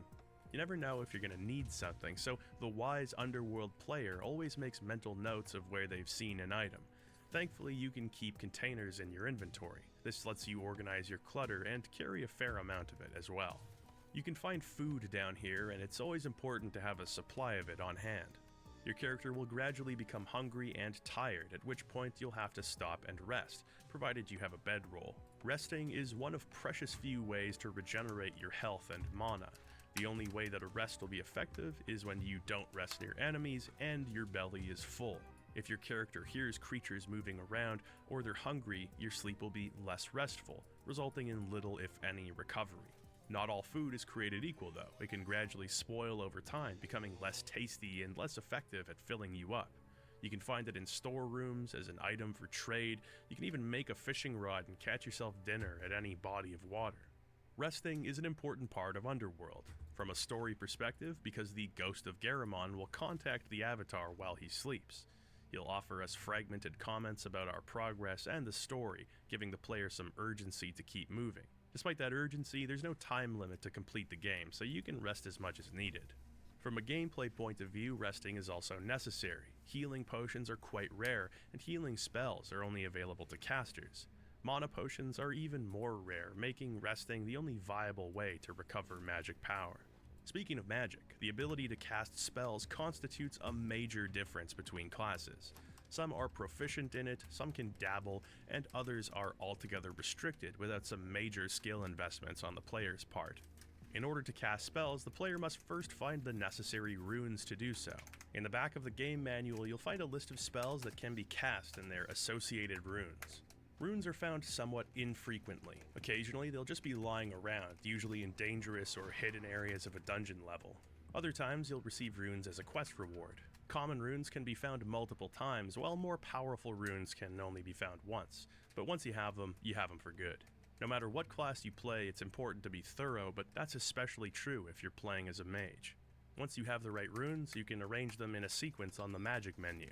Provided you meet the spellcasting skill requirement and have enough mana, you'll be able to cast the spell by clicking here in the play window. Some of the lower level spells will act as a light source, heal minor wounds, or create food, many of which can save your ass depending on what class you play. Even having the tiniest bit of magical prowess is basically an infinite cheese hack. More advanced spells allow you to call forth flame wind, make yourself invisible, and confuse enemies, among many other things. Utility spells are available too. Telekinesis lets you grab items from far away, and Slow Fall allows you to survive drops that would usually be fatal. The rune system works on a number of levels. It's a clever way to gate progression and prevents players from immediately casting the most devastating spells. More powerful runes are found on later levels, so you'll have to make do with what you have. Finding even a single rune is exciting because of how much it can increase your spellcasting potential. At the same time, if you're an experienced player, you can just jet through the dungeon quickly, avoiding enemies and navigating mazes to go grab those higher level runes before returning to earlier levels and playing through the game. This makes it a versatile system that keeps the player from breaking the game unless they've earned the right through skill and knowledge. Spells are incredibly useful as a utility, but it's tough to purely roll a wizard in Underworld. Non-mages can use magic tools such as wands or scrolls. These are imbued with spells that can be cast independently of your own skills, each with a set number of uses. They can be pretty helpful, but you won't find them often, so being able to cast your own spells is much more reliable. Mana depletes quickly, and potions are hard to come by. This forces a wizard to rest very frequently, which isn't always viable. So no matter what class you play, it's a good idea to invest in a weapon skill. You can choose between swords, maces, axes, missiles, and unarmed combat. There's also a general attack skill, which boosts damage among all weapon types, but not as much as a point in a weapon skill. Good choice if you're indecisive. Most weapon types are versatile enough, with the exception of missiles. Arrows and bolts are simply far too rare to rely on, never mind how hard it can be to just hit an enemy. This means you'd have to rely on slingshots and rocks throughout most of the game. As enemies' defense levels increase, rocks quickly become outclassed by other weapons. Playing the game as an archer is basically the game's very hard difficulty. If you do go for a melee weapon, it's a good idea to focus in on one category. The success of a swing is calculated by your weapon and attack skills versus an enemy's defense skill. If your attack doesn't meet a threshold, not only will you not cause damage, but your weapon can break. You'll want to commit to a build so you don't spread yourself too thin. In order to advance in a given skill, you have to first gain an experience by slaying enemies. Then you have to find a virtue shrine. Each level of the dungeon has one, maybe two of these. To level a given skill, you'll have to chant the correct mantra for that skill, and you won't know these mantras in the beginning. You're initially given 3 of them, Sum Ra, Mu Am, and Om Ka, which translates to honor valor, love courage, and spirituality sacrifice, respectively. These will level up a random selection of attack, magic, and utility skills, so in the beginning you can't really direct your character, and that may be a good thing.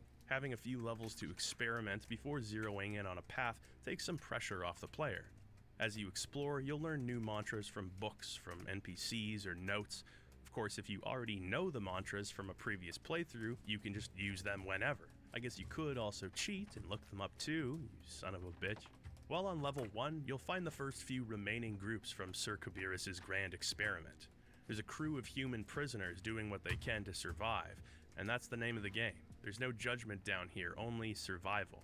These people don't care about what crimes you've committed up above to land yourself here. Now we're all in the same situation. They'll share information with you as long as you're not on their bad side. Some of the prisoners here claim to have seen a troll with a young woman slung over his back, descending to a deeper level of the dungeon. It doesn't tell us much we don't already know, but it's a start. The conversation system here is quite different than previous games. When talking to an NPC, the game window transitions to a conversation screen. Underworld doesn't feature the typed keyword-based system introduced in Ultima 4. Rather, it's a traditional conversation tree, at least traditional by modern standards. You're spoken to and then given a set of dialogue options to choose from. Certain choices will lead to different conversation options and outcomes. There are points in a conversation where you can type your own keywords. Often this is a good way to learn more about certain characters or topics, or give someone a password so they know that you can be trusted. You'll have to gauge the personality of the speaker, since saying the wrong thing can lower their opinion of you. If you repeatedly antagonize them or steal their belongings, they'll eventually become hostile and attack you, locking them out permanently as a dialogue partner. If a giant troll tells you that your new name is Rodriguez, your new name is Rodriguez. It's a good idea to use the look command frequently. This way you can tell not only what kind of a mood characters are in, but also who, if anyone, owns nearby items. Of course, you can just show up in their cave, kill them all, and take their stuff, but for various reasons, I wouldn't advise this. First of all, you're the Avatar. You're supposed to be a good person. There was a whole game about it, remember? Any genocide that may or may not have been committed by the Avatar has been purely accidental, and I aim to keep it that way. Role-playing aside, the biggest reason you won't want to wantonly kill people is because many of them are currently or will become quest necessary, and you're not told who exactly that will be. Much like real life, you can kill people, and possibly even have a real scream doing it, but also like real life, there will be dire consequences. You really don't want to kill somebody, go through 15 hours of gameplay, and then find out that you need to deliver 10 squint feathers to the person you killed 15 hours ago. because Ultima Underworld will put you in that situation. It relishes the opportunity to make you upset. You can be screwed in unimaginably awful ways. Be smart, make alliances. There's only 4 save slots and you'll probably be rotating through them frequently. Always a good idea to lock in a save before you try something stupid. Sometimes things that happen aren't your fault. You'll be walking around and see a message that says Underworld internal error, problems in object list. What the hell does that mean? Did a quest item you'll only see 20 hours from now just get deleted by the game? Doesn't matter. Don't try to rationalize Doesn't it. matter. You smile, you say, "Thank you, Ultima Underworld," and you reload your most recent save. This goodwill towards your fellow man extends to the various beast races of the Abyss as well. On level 1, for instance, you'll find a pair of goblin factions warring amongst each other. The green and gray goblins don't get along with one another, but they can get along with you.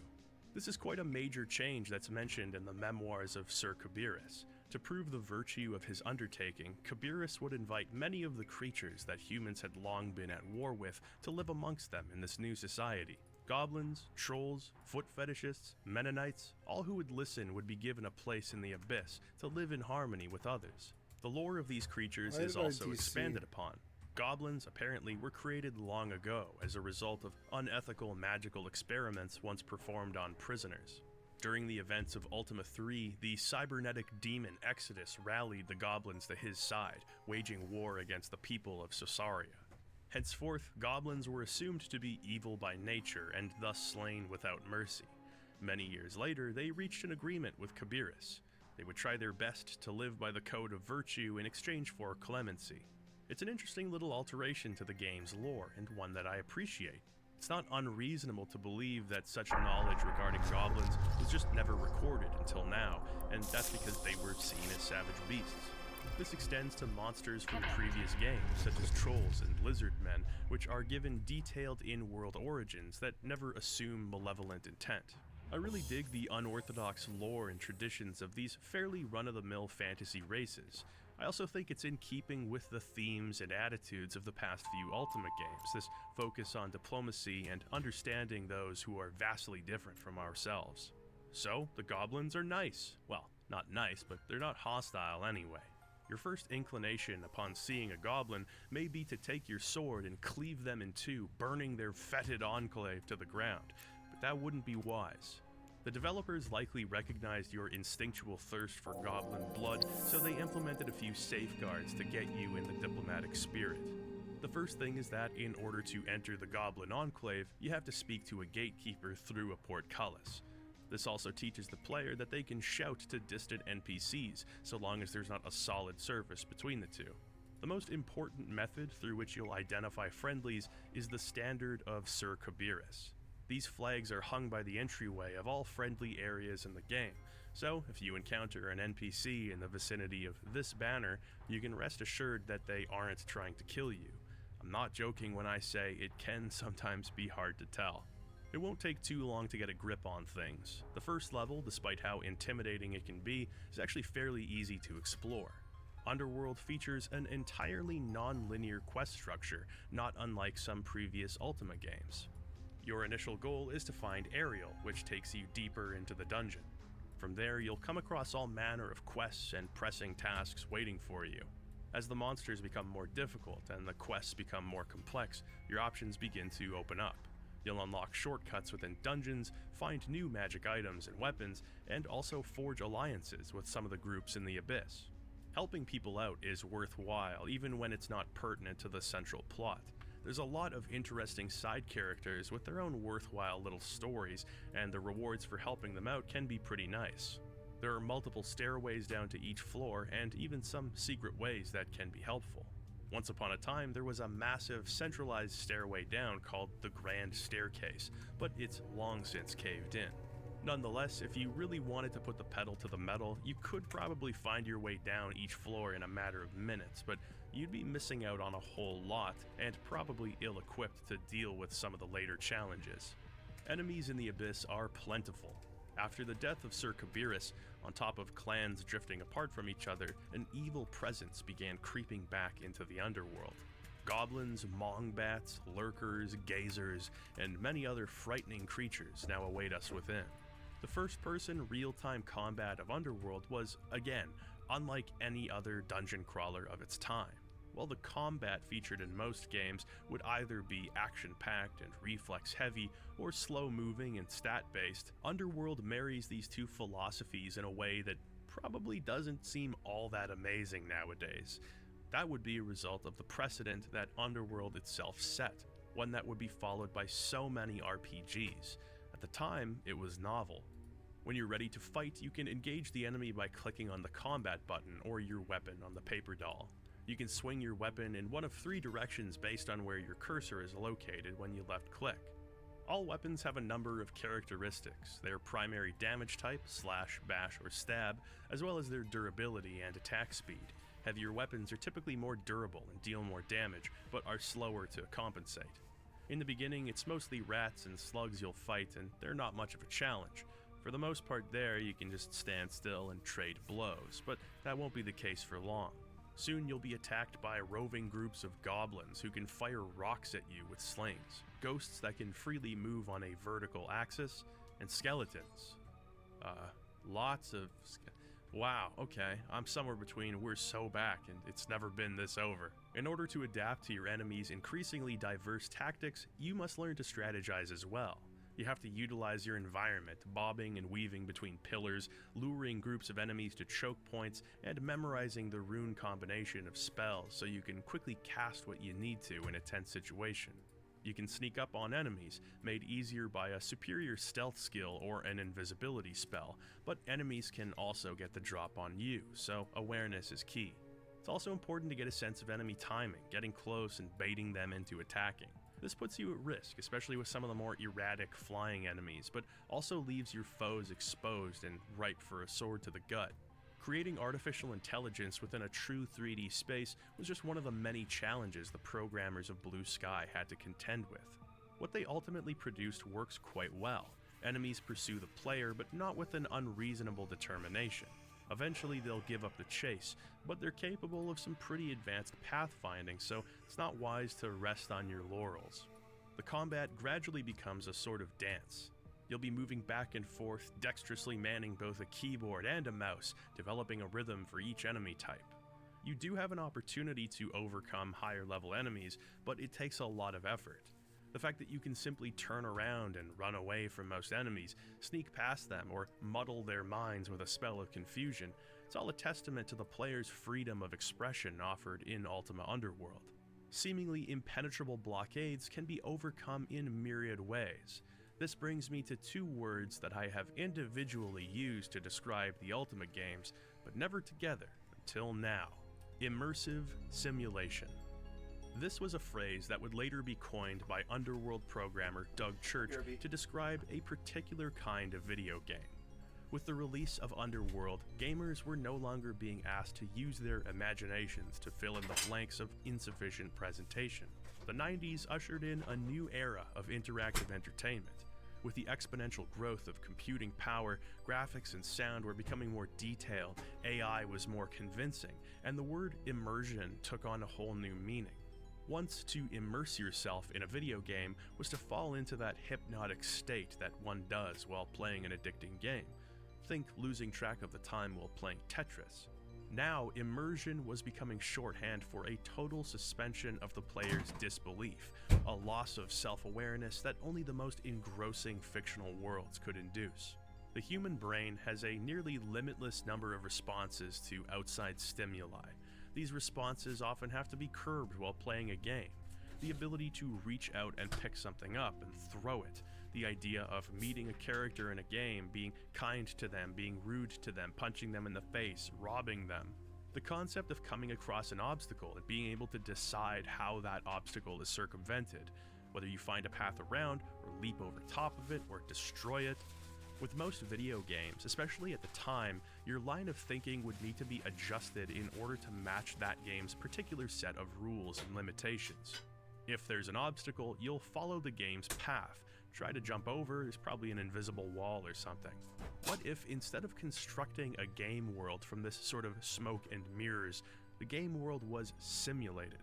If that were the case, not only could the player act on their own compulsions, they could be rewarded for breaking the game's rules.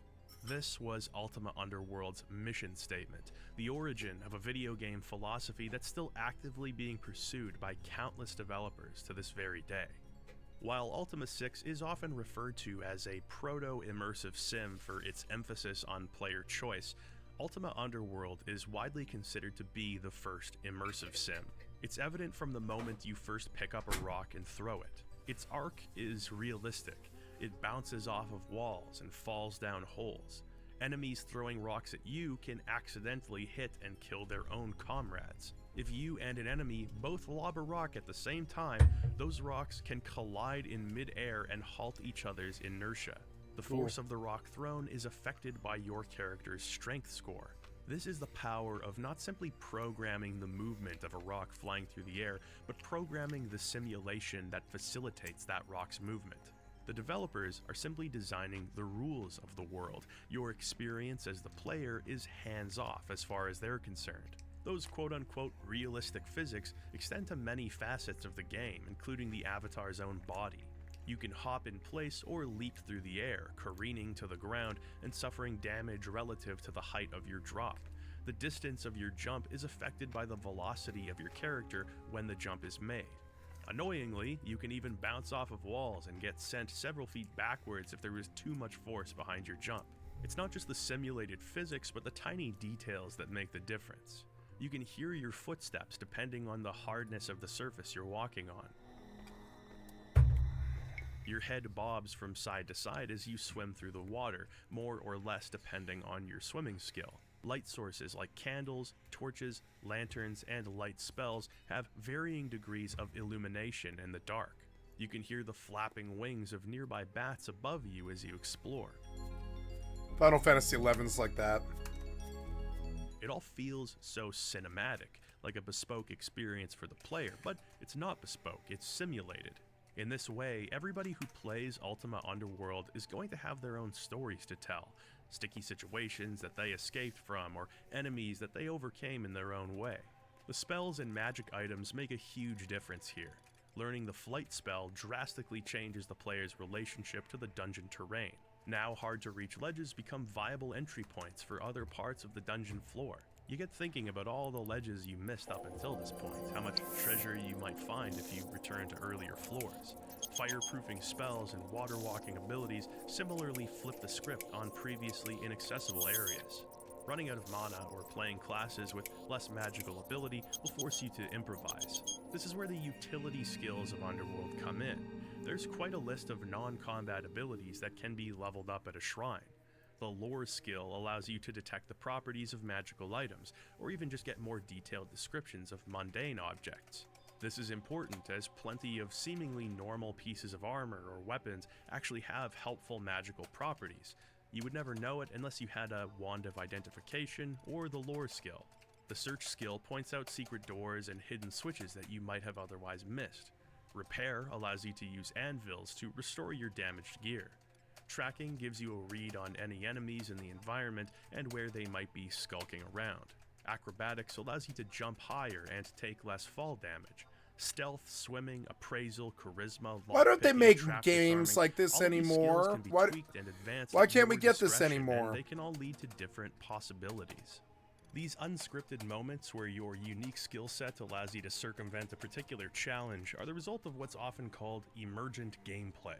The developers haven't accounted for your exact situation, but they've allowed for it.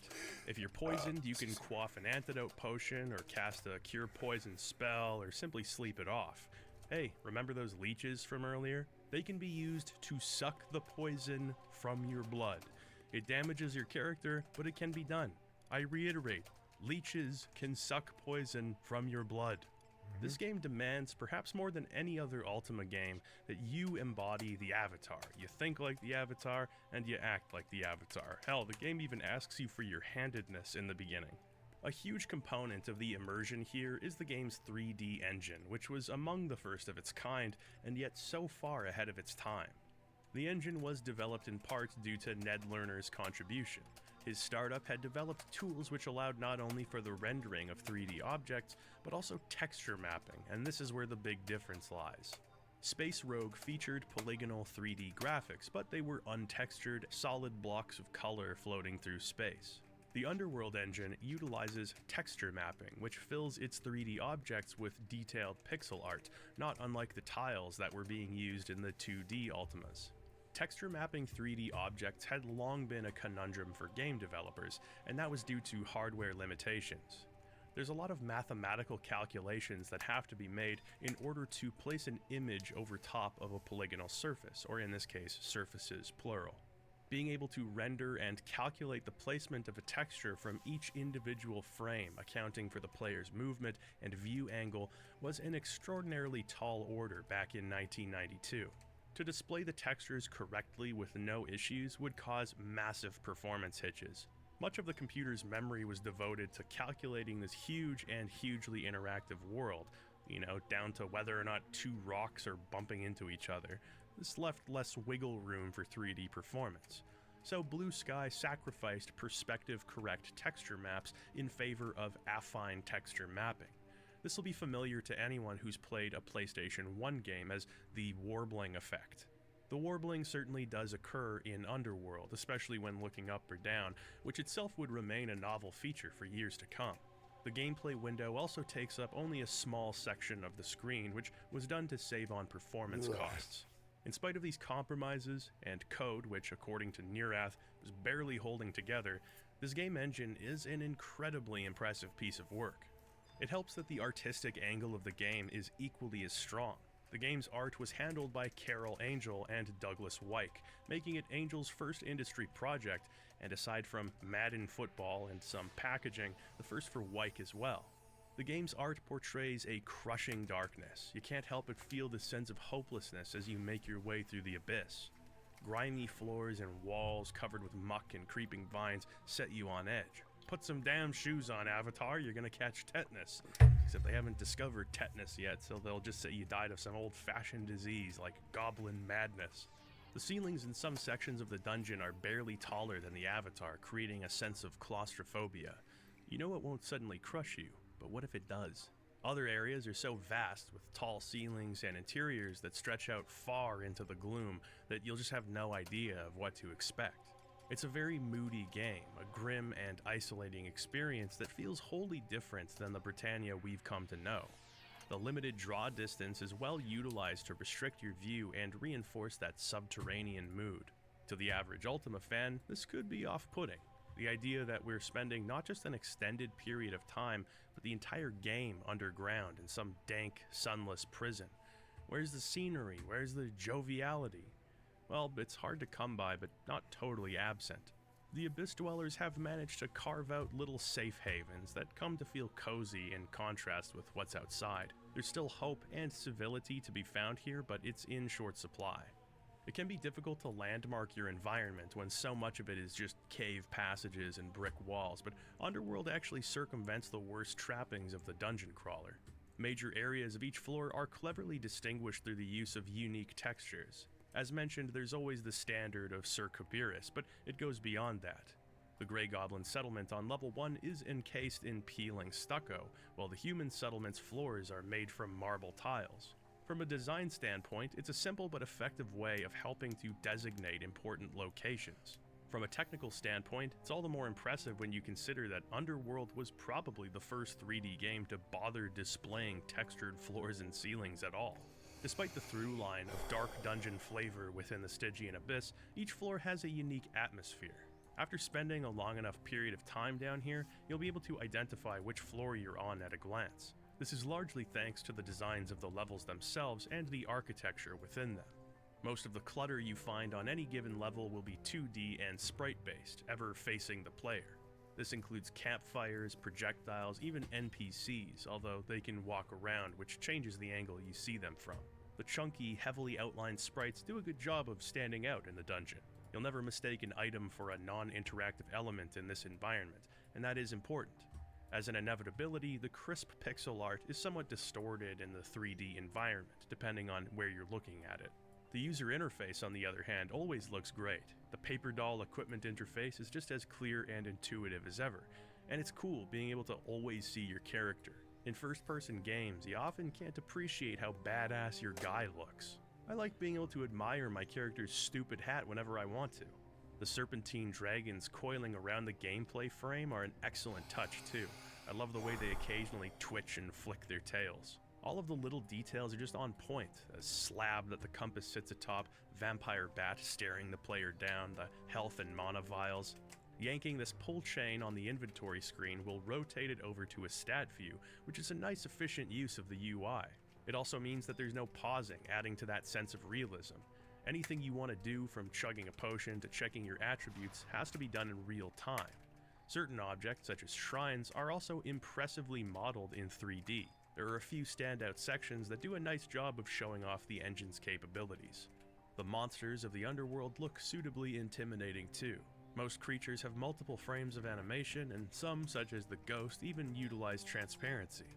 Up until this point, we never had such a detailed look at our foes. The early Ultima games simply lacked in graphical detail, and in the Ultima 6 engine, enemies are projected from a top-down view.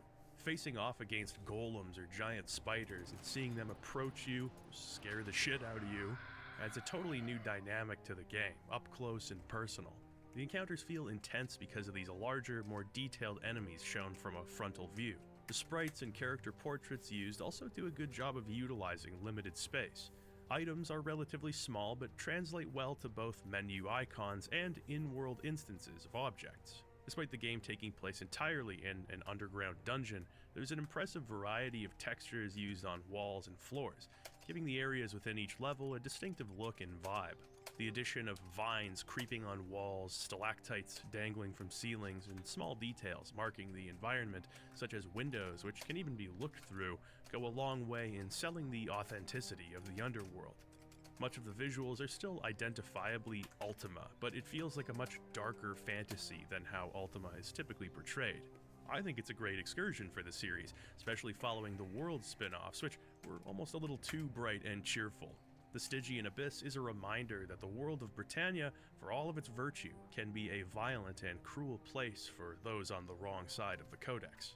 Helping to shoulder this moodiness is the game's soundtrack, which is short but very sweet. The music tracks that play while you wander the labyrinth are suitably dark, but also give off a sense of mystery and intrigue. This is a grim place to be, but within it, some hope can be found, and perhaps mysteries of ages past. The track Maps and Legends plays every time you speak with another person. The militaristic snare drum drives home the sense of having found order in the chaos of the underworld. The dark, pensive melody of the track is a reminder that nobody is down here to make friends.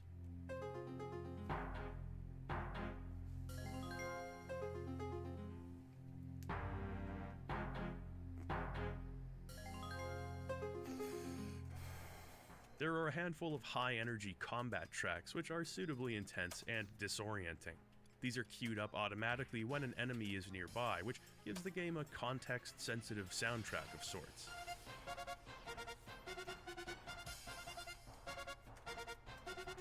This soundtrack, composed by Dave Govett and George Sanger, better known as the Fat Man, is terrific and made even better with a Roland synthesizer.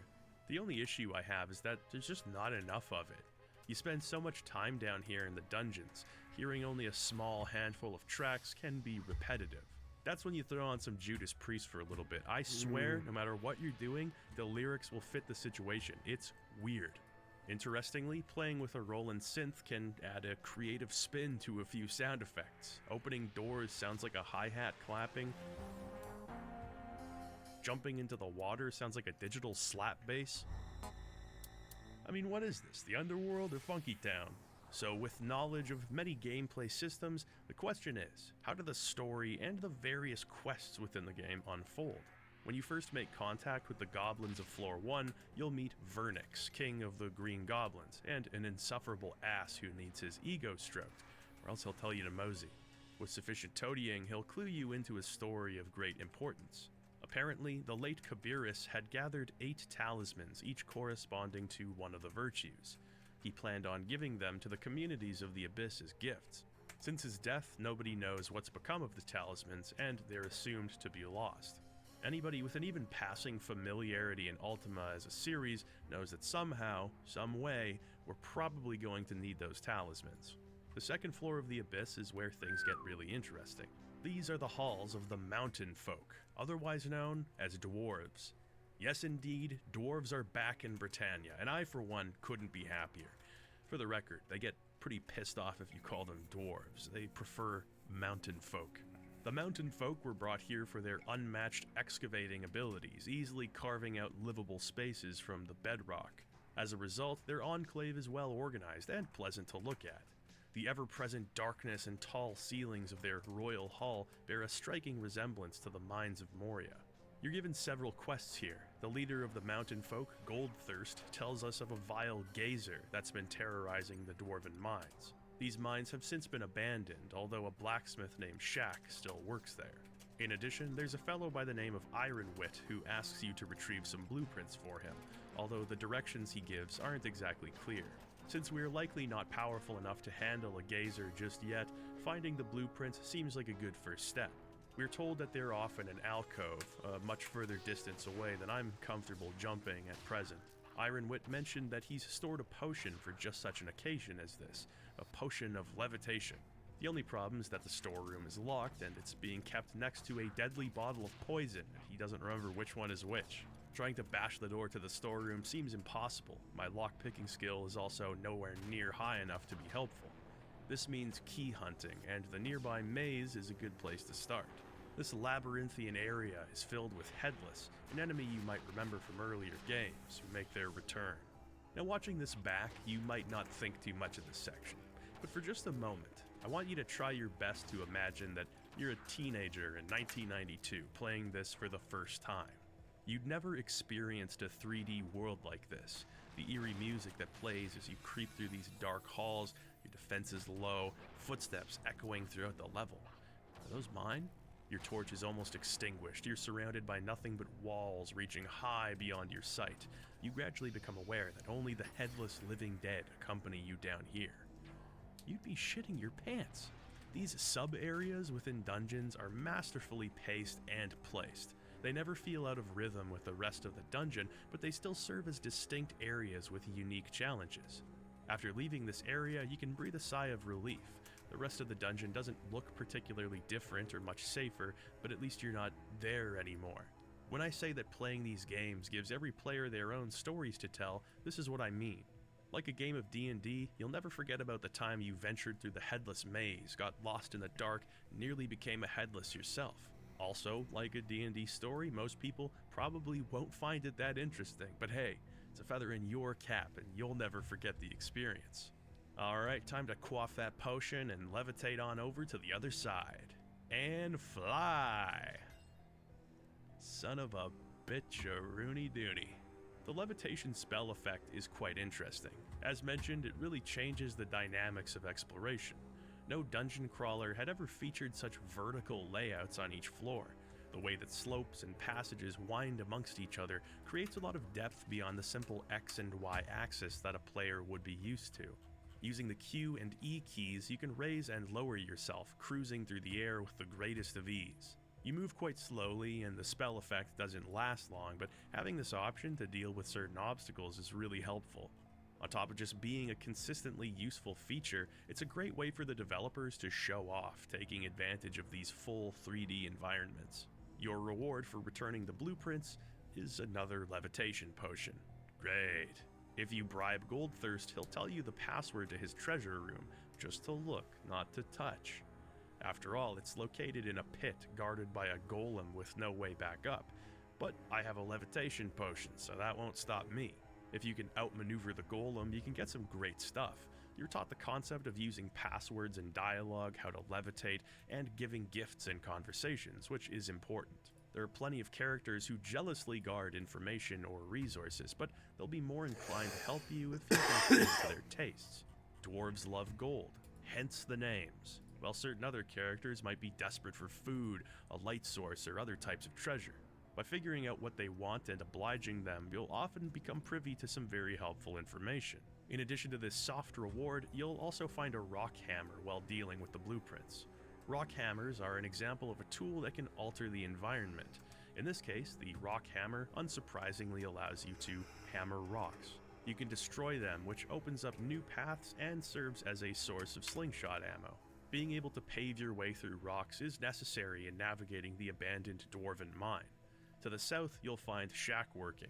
If you've got a broken piece of gear that you'd like repaired, shack will restore its durability for a nominal fee.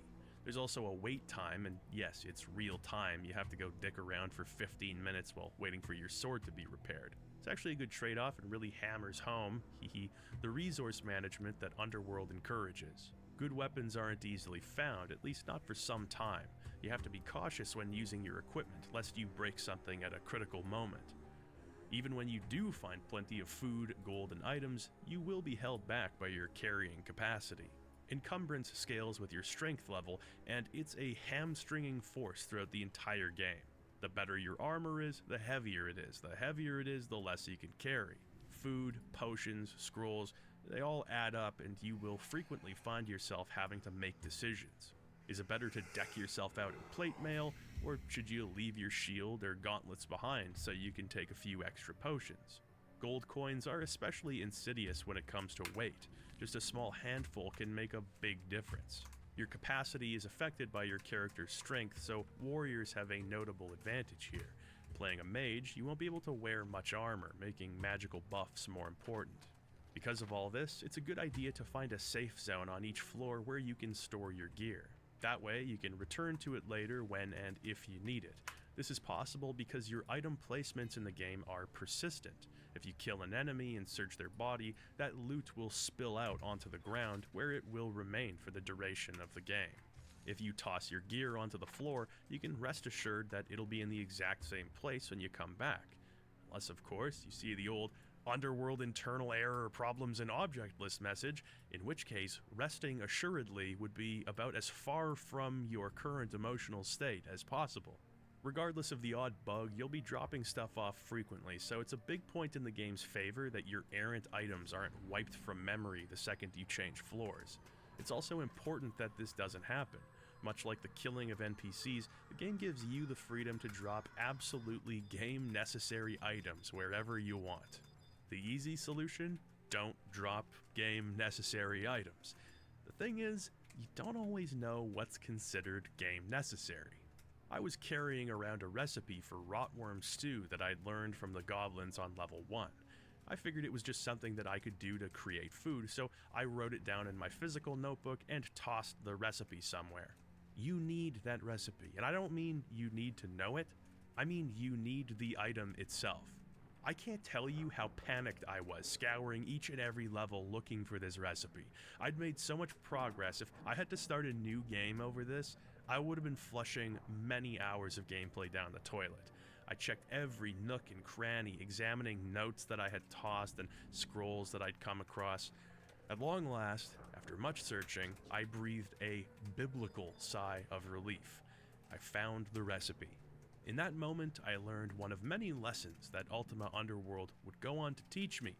One man's junk is that same man's salvation when he later realizes that it wasn't junk.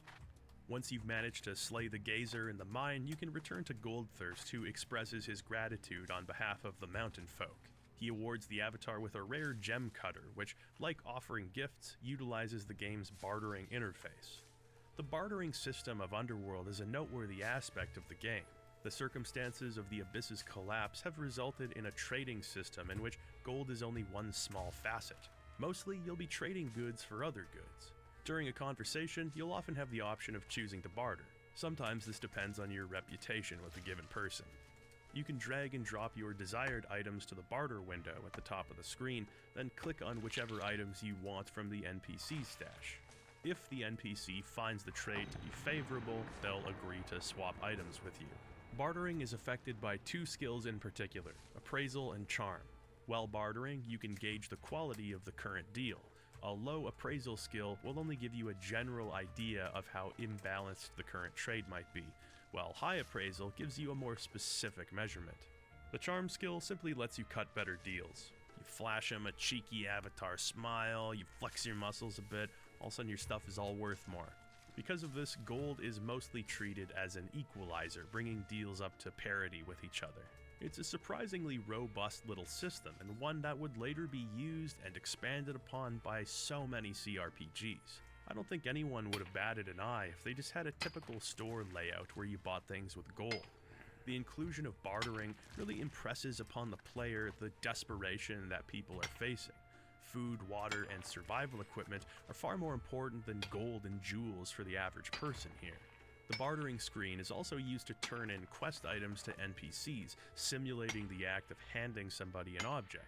It's another cool touch, necessitating you go through your bags and find the item, as opposed to having it automatically removed from your inventory via Boolean check. On that note, let's talk about inventory management. It's similar to Ultima 6's system, but easier to control. This is largely thanks to the fact that you're only managing a single inventory and not that of an entire party. With that in mind, the system works pretty nicely. You can literally pick items up from the environment and just directly place them in the satchel of your choice. It's a good idea to organize your stuff with these bags. I had one for quest items, one for sundries, one for treasure, etc. It's up to you to keep everything nice and organized, and you're probably going to want to do that. As mentioned with the Rotworm Stew incident, there's a lot of items in this game that appear useless or look mundane but aren't. This can be somewhat frustrating. Unless you're playing a character with very high strength, you'll frequently be offloading gear to make room in your inventory. Only you're never quite sure when a seemingly mundane item might serve a valuable purpose. You'll likely have a hell of a lot of keys and scrolls with you at any given time because what if you need them? There's no key ring or tome of written material that you can use to store these items, leading to a little bit of inventory chaos no matter what. In the beginning, I appreciated the decision-making involved with resource management. By the end, when you're powered up, it mostly feels like an annoyance. I think it would have been nice to have some method of inventory expansion at some point. Perhaps having a backpack equipped could add a few pounds of capacity, but of course, hindsight is 2020. One of the most enjoyable aspects of Ultima Underworld's design is its focus on diegetic puzzles. When I say that, what I mean is this game is rife with puzzles, but attention is never drawn to the fact that they are indeed puzzles. Many puzzle dungeons and games are conspicuously puzzle-like in their design, clearly there for the player to solve and not because they make environmental sense. The puzzles here feel like natural extensions of the game world and the characters within it. A perfect example of this occurs on level 3. This area of the abyss has been completely flooded, a mire in which simply getting around can be a trial. It's here where the lizard men have established themselves. While they're non-hostile and can understand the common tongue perfectly, they can't speak it, with a few exceptions. Those few lizard men who do speak common have taken an oath to never share the secrets of their own language. This makes communication seemingly impossible, as they ask the avatar questions and answering incorrectly lowers your reputation with the group. To make matters worse, a mute wizard named Murgo has been imprisoned by the lizardmen and would really like you to clear up a misunderstanding between the two parties. Murgo, despite being mute, speaks the lizardman tongue. In order to build your understanding of the lizardman language, you must speak to them, write down certain words, then head back to Murgo. You can manually type out words from the lizardman dialect. Doing so, Murgo will do his best to pantomime the common meaning of that word. You'll gradually be able to piece together sentences, although you have to use your imagination a bit. For example, Bika means hello, Thepa means lizardman, and so on. When a lizardman says, Bika, sore click, Tosa, ya short click Thepa, they're saying, hello stranger, you're a friend of the lizardmen? Running back and forth between the lizardmen and Murgo can be exhausting, but it's a great idea for a puzzle. A perfect two-way miscommunication with no obvious solution in the beginning. You can eventually negotiate Murgo's freedom, and he heads to a lower level of the abyss. That happens quite frequently. When you help people out, they'll move elsewhere, often meeting you again later on. Learning the language in this context helps you communicate with other lizardmen too, leading to the avatar learning a helpful water walking spell that's not listed in the manual. Situations like this serve as the game's quests, which are rarely so simple as collecting 10 squint feathers. The quests are often woven into the game and your exploration of each floor. Sometimes the rewards are tangible, while other times you're given information, which is often just as or more valuable. The game is seldom cryptic regarding puzzle solutions or how to progress, but a little advice can go a long way in helping you figure things out. Thankfully, the dungeons are also littered with notes. Notes were utilized in Martian Dreams, but they've really embraced the mechanic here. Everywhere you go, you'll find scrawlings of people who came before you. Sometimes they'll teach you mantras, other times they'll tell you the location of rare items, and often they're just there for the sake of world building.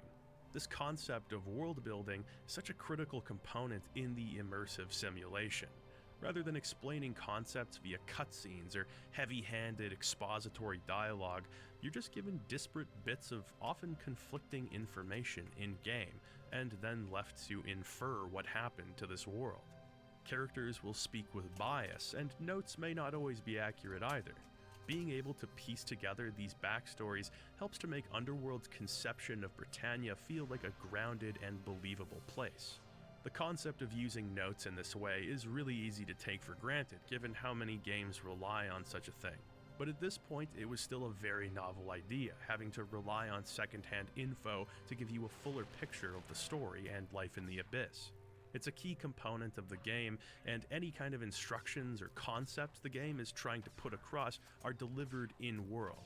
That kind of storytelling that only video games excel at is rare now, never mind when Underworld was dropped in 1992. It's an organic vehicle with which to deliver exposition and hints, and it suits the lonely atmosphere of the Underworld.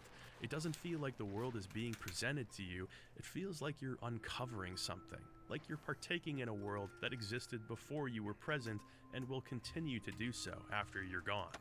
Good Level Sims 4 are of the like Abyss that. is full of long hallways and tall ceilings with a primitive and cavernous layout. It's here where the trolls live, somewhat ornery and ill-equipped to understand the nature of virtue, but still not inherently evil or anything. On the opposite end of the level is the base of the Knights of Jalone. This is the Order of the Crux Ansata, an honorable group of warriors persisting in their quest for valor despite the world literally crumbling around them. I appreciate that some of the broader groups from earlier games have been given these kinds of designations. The Knights of Jalome is a little broad and elementary. The Order of the Crux Ansata, though, that's an instant personification of those knights. Their personnel, young and eager, formed this knighthood to rival the Order of the Silver Serpent. The Code of the Crux Ansata includes an addendum. This orders the knights to renounce their prejudices towards the monsters who they co-inhabit the Abyss with. This commitment to temperance has created some tension, as they're often at odds with their neighbors, the trolls. It's from the knights that you learn more about the Abyss and what kind of place it was when Sir Kabirus still lived. In better times thou wouldst have seen our true glory, the splendor of our domain and righteousness of our cause were great indeed. But alas, the environs have changed and the walls have fallen down. The just have been silenced by the desperate, and not even the strongest among us can hope to rebuild what Kabirus wrought. Look, I'm really sorry to hear that, really, I am. But maybe you guys shouldn't have established your new digs in a place that is literally called the Stygian Abyss.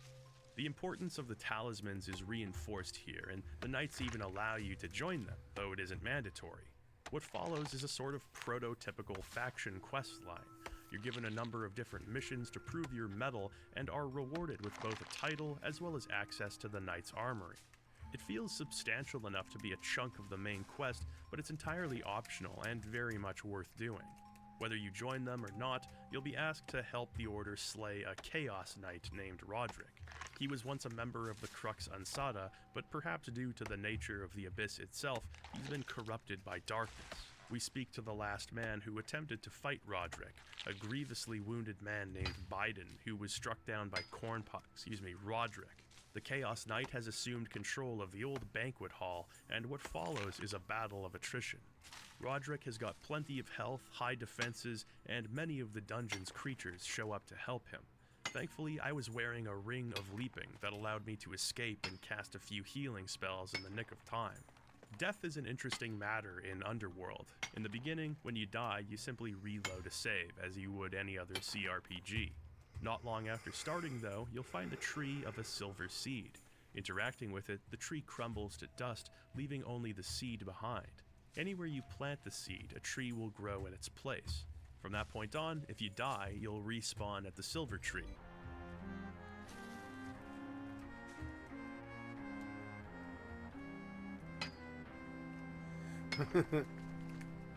There aren't really consequences for death aside from wasted time, and this is for the best. For one thing, this kind of game needs to push experimentation, and booting the player to the main menu every time they do something that doesn't work will only discourage them from playing with this new engine. Second of all, there are a few bullshit deaths in Ultima Underworld. Surprisingly few, but still not none. A lot of this is due to the game's first-person platforming sections, which, despite being an impressive feature, isn't the best part of the game. Your character's velocity is unpredictable, leading to many ill-fated jumps. Sometimes having high acrobatics is just a curse. It's like you're flying through an anti-gravity tunnel. Of course, you can't just save before every single jump. I did, oh boy did I. But having the in-game failsafe in the form of a harmless respawn definitely helps. It also places some responsibility in the player's hands. If you plant the tree on level 1 and just forget about it, well, you'll respawn on level 1, even if you're close to the end of the game. Ideally, you want to explore each level, get your bearings, secure the exits and safe areas, then go back up and grab your silver seed and move to the next area, replanting it. You can play it risky if you want to, but you often have to backtrack to earlier floors anyway, so might as well just grab the seed while you're there. With Roderick defeated, we not only bring honor to the knights, but also find a key that opens up a lot of exploration on this floor. At this point, you'll be able to find a few of the 8 talismans. The standard of honor is given to you by the Order themselves as a thank you for slaying Roderick. The Taper of Sacrifice can be acquired from a mad outcast, trading food or torches to them. It's a pretty unassuming location for such an important item, which brings up questions regarding the importance of these relics. Are they truly imbued with the power of virtue? Would they have been enough to bind the groups together as Kabiris had hoped? Or are they just things? Things that have been lost and found and passed around like anything else in the Abyss? Perhaps they are mystical. I mean, it did still end up in the Avatar's hands, didn't it? Certain items that don't have an apparent use for us can be used later to find important items. The Dwarven Gem Cutter from Goldthirst, for instance, can be traded to a knight named Derek. As a thank you, he'll tell us how to find the Ring of Humility. Without this information, or the clue book, you'd never figure out how to find this ring on level 5. It's this level where shit starts getting real, and you know this is the case because there's lava here. They only wheel out the lava when they're trying to intimidate you. While we're here on level 5, I have to fess up to a mistake that I made. I'm not proud of it, but it must be said. I only hope that you don't follow in my footsteps. Level 5 is the first floor on which you'll start seeing ghouls. Ghouls are scary. They look scary, they act scary. I didn't recall seeing anything in the manual about ghouls. A ghoul attacked me, so I attacked back. That's the way things typically work with ghouls. Now I didn't think twice. When I saw a ghoul, I just started killing them. Poor unfortunate ghouls, I thought. I'm doing them a favor by killing them. Much later in the dungeon, I spoke to a wizard who told me to go talk to a ghoul. I have to say, hearing him say these words made me a little nervous. After consulting a guide, I realized that I had walked into an enclave of friendly ghouls and killed them all. What seemed at the time like self-defense was actually just me killing a group of friendly ghouls that were all just innocently standing around. The thing is this, these ghouls need to be alive. It's not optional, they must be consulted for the sake of completing the game. If you kill them, you're trapped in the underworld forever. I began to feel a pit of despair appear in my heart when this information was unfurled bit by bit. And this is why I don't like going back to these games, is you always step on that bomb. There's always some bomb that you step on that detonates your 60-hour playthrough or something. I can't stand it. I know better. Their jank is unacceptable.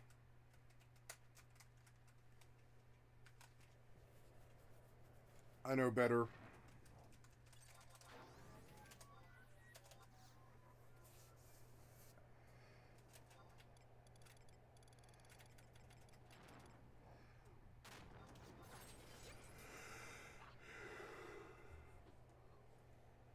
It with the words, Oh no.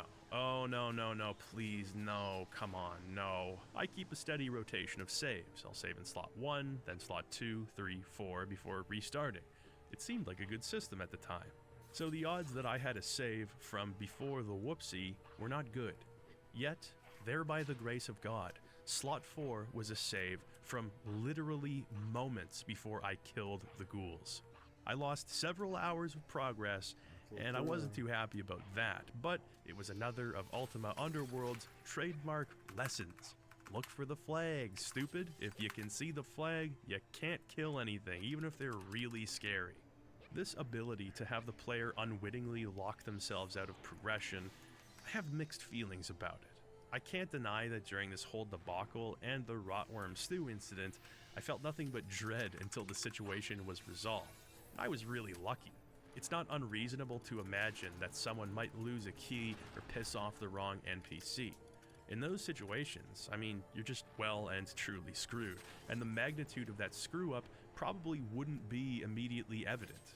There's no pop-up message saying reload a save or persist in the doomed world that you've created. I'm sure many Underworld players have stories over the years of soft-locking themselves 20 hours in, and that is a ruinous game experience. On the other hand, it's kind of the epitome of player choice, isn't it? In Ultima 6, you can cast an Armageddon spell that literally kills everybody in the world. Any genocide that may or may not have been committed by the Avatar has been purely accidental, and I aim to keep it that way. What can I say? I'm incorrigible. Regardless, I appreciated having the option. Here, you're given control of your avatar's destiny. It's easy to imagine a situation where a person who's killed probably 10,000 ghouls across the Ultima games sees a ghoul and instinctively kills it. Should that person still not suffer the consequences even if it was an accident? In a way, screwing you 6 ways from Sunday is the ultimate show of respect for a player's agency and intelligence. You were trusting them fully.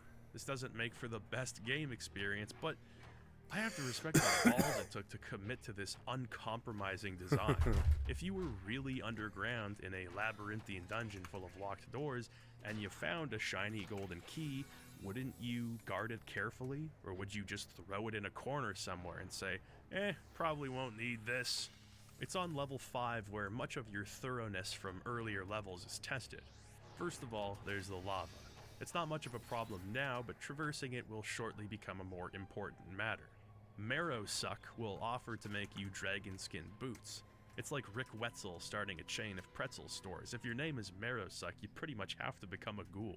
The dragon skin boots will allow you to walk on lava unscathed, but you'll need dragon scales. How do you get those? Well, you need to meet a troll named Seether on level 4 and offer to make him Rotworm Stew. The recipe for Rotworm Stew, of course, can be acquired from a goblin on level 1, various recipe-related mishaps notwithstanding. The ingredients also need to be tracked down. You'll need a bowl, a dead rotworm, and a green mushroom. One thing leads to another, and this is why it's best to be fastidious while you're still on an earlier floor. It's a nice time saver to have already found the necessary items. You can simply go back and forth between floors, and indeed, you'll probably have to here and there. The levels are well designed to allow for quick traversal, and there's even a gate travel spell. If you find a moonstone, you can plant it anywhere you want and quickly teleport there with the casting of a spell. It's basically like having a second silver seed, but you don't need to die to use it. Despite all of this, you'll likely want to minimize the amount of going back and forth between floors that you have to do. In addition to the boots, there's also a neat little puzzle to find the Ring of Humility, one of the 8 relics. You were told from Derek on the previous level to look for a room full of levers.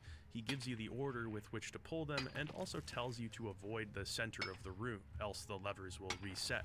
It's tough to explain this, but it's cool that stuff like this actually works. Often with early 3D games, there's limited ability in detecting finer movements and particularities. Yet, every time you're asked to do something physics-based in Underworld, it seems to function exactly the way you thought it would. When you're asked to place 4 emeralds upon 4 pillars, you just scoop them up off the ground and toss them onto the pillars, and it works first try. It's unexpectedly satisfying. It's like the player and the game are simpatico, thinking along exactly the same lines. I suppose it's surprising because this engine, in comparison to later 3D games, seems primitive, but in these cases it works perfectly. I find myself impressed that the game knows how I'm moving around or accurately detects where I'm placing items. There's a margin for error with non-specific instructions like stay away from the middle of the room, so it's kind of a delight 1800 when gold things for play out Cactus exactly Flesh. as you hoped. It also gives the engine wiggle room for some unexpectedly involved puzzles. Another example of thorough exploration paying off is in Caliburn, the Sword of Justice, and one of the 8 talismans. On level 3, you may notice an odd indent on your map. Uncovering a secret door amongst the vines, you'll find a switch which drains the water in a nearby area. If you head through this new passageway, you'll find the Blade of Caliburn, the edge of a legendary sword which is said to cleave truth from falsehood. That's badass as hell. Later on level 5, thorough exploration yields the Haft of Caliburn. Bringing these pieces of the sword back to level 3, Shaq the Dwarf will be able to repair the sword, granting you another talisman and an awesome weapon if you're spec'd into swords as I was. Finding the pieces of Caliburn, then thinking to yourself, I remember where to find a blacksmith, and being vindicated is an awesome feeling. On top of dealing very respectable damage, Caliburn can never be broken. There's no need to lug around a bag full of weapons anymore or take trips back to level 2 to have your swords repaired. By sheer happenstance, I got this sword about as early as you can. Regardless of when you find it though, it's an awesome reward. The blade itself is found in the Abyssal Catacombs, where many significant figures, including Sir Kabirus himself, were buried. What's interesting about Sir Kabirus is how opinions of who he was differ so dramatically between factions. Some people found him to be an egomaniacal scumbag, some a misguided idealist, and others a truly great man. With the Abyss falling apart in the wake of his death, you're left to wonder, are a set of principles truly sound if their practice depends on the life and presence of one man? Some people in the Abyss endure entirely thanks to their devotion to Kabirus' dreams. Some, perhaps foolishly, believe that the Abyss can be returned to its former greatness.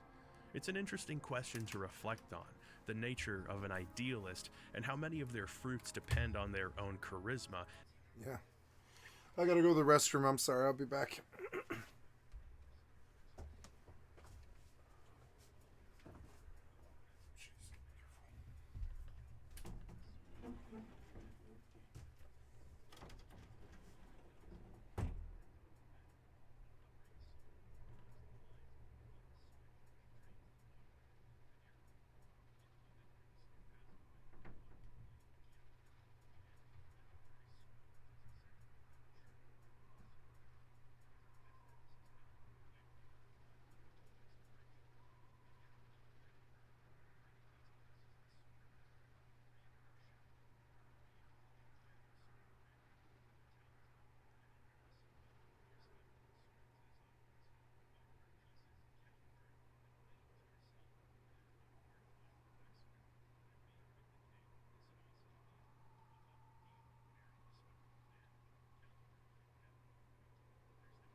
Okay.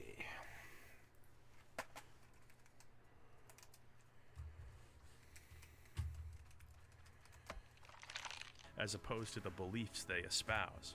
Some think that Kabiris died of natural causes, others think it was poison or a magical curse, that foul play was involved. In any case, his grave has been looted and his memory desecrated. Down in the catacombs, you'll find many graves, most unmarked, but some named, and a few even familiar to you. Garamon's grave, for instance, can be found here.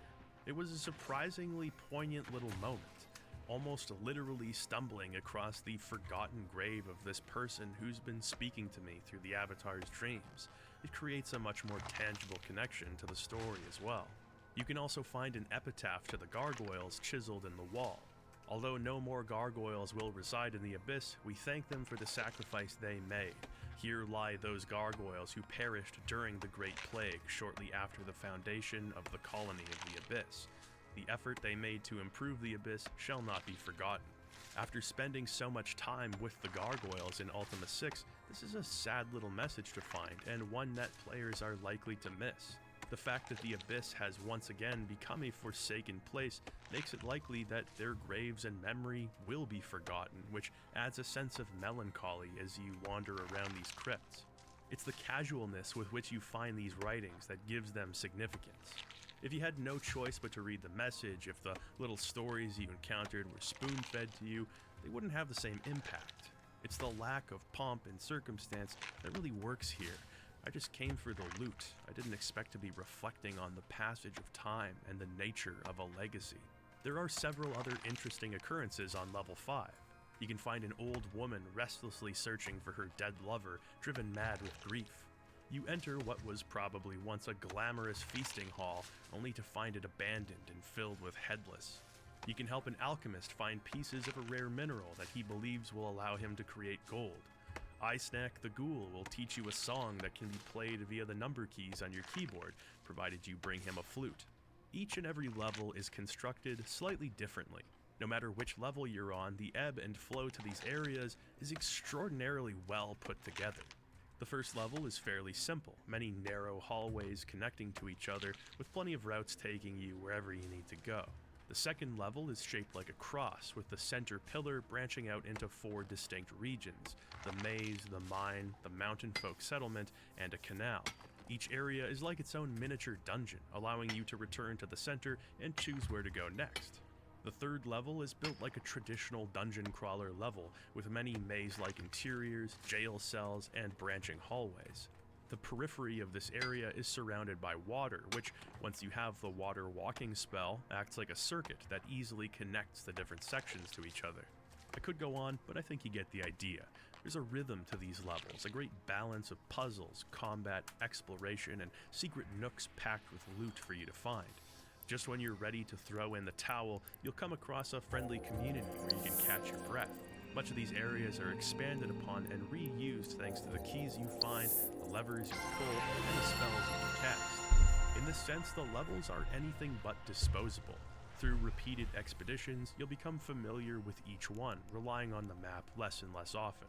What's remarkable is that none of these areas are built like video game levels. They're constructed as actual environments. The prison cells on level 3 have been repurposed as homes for the lizard men.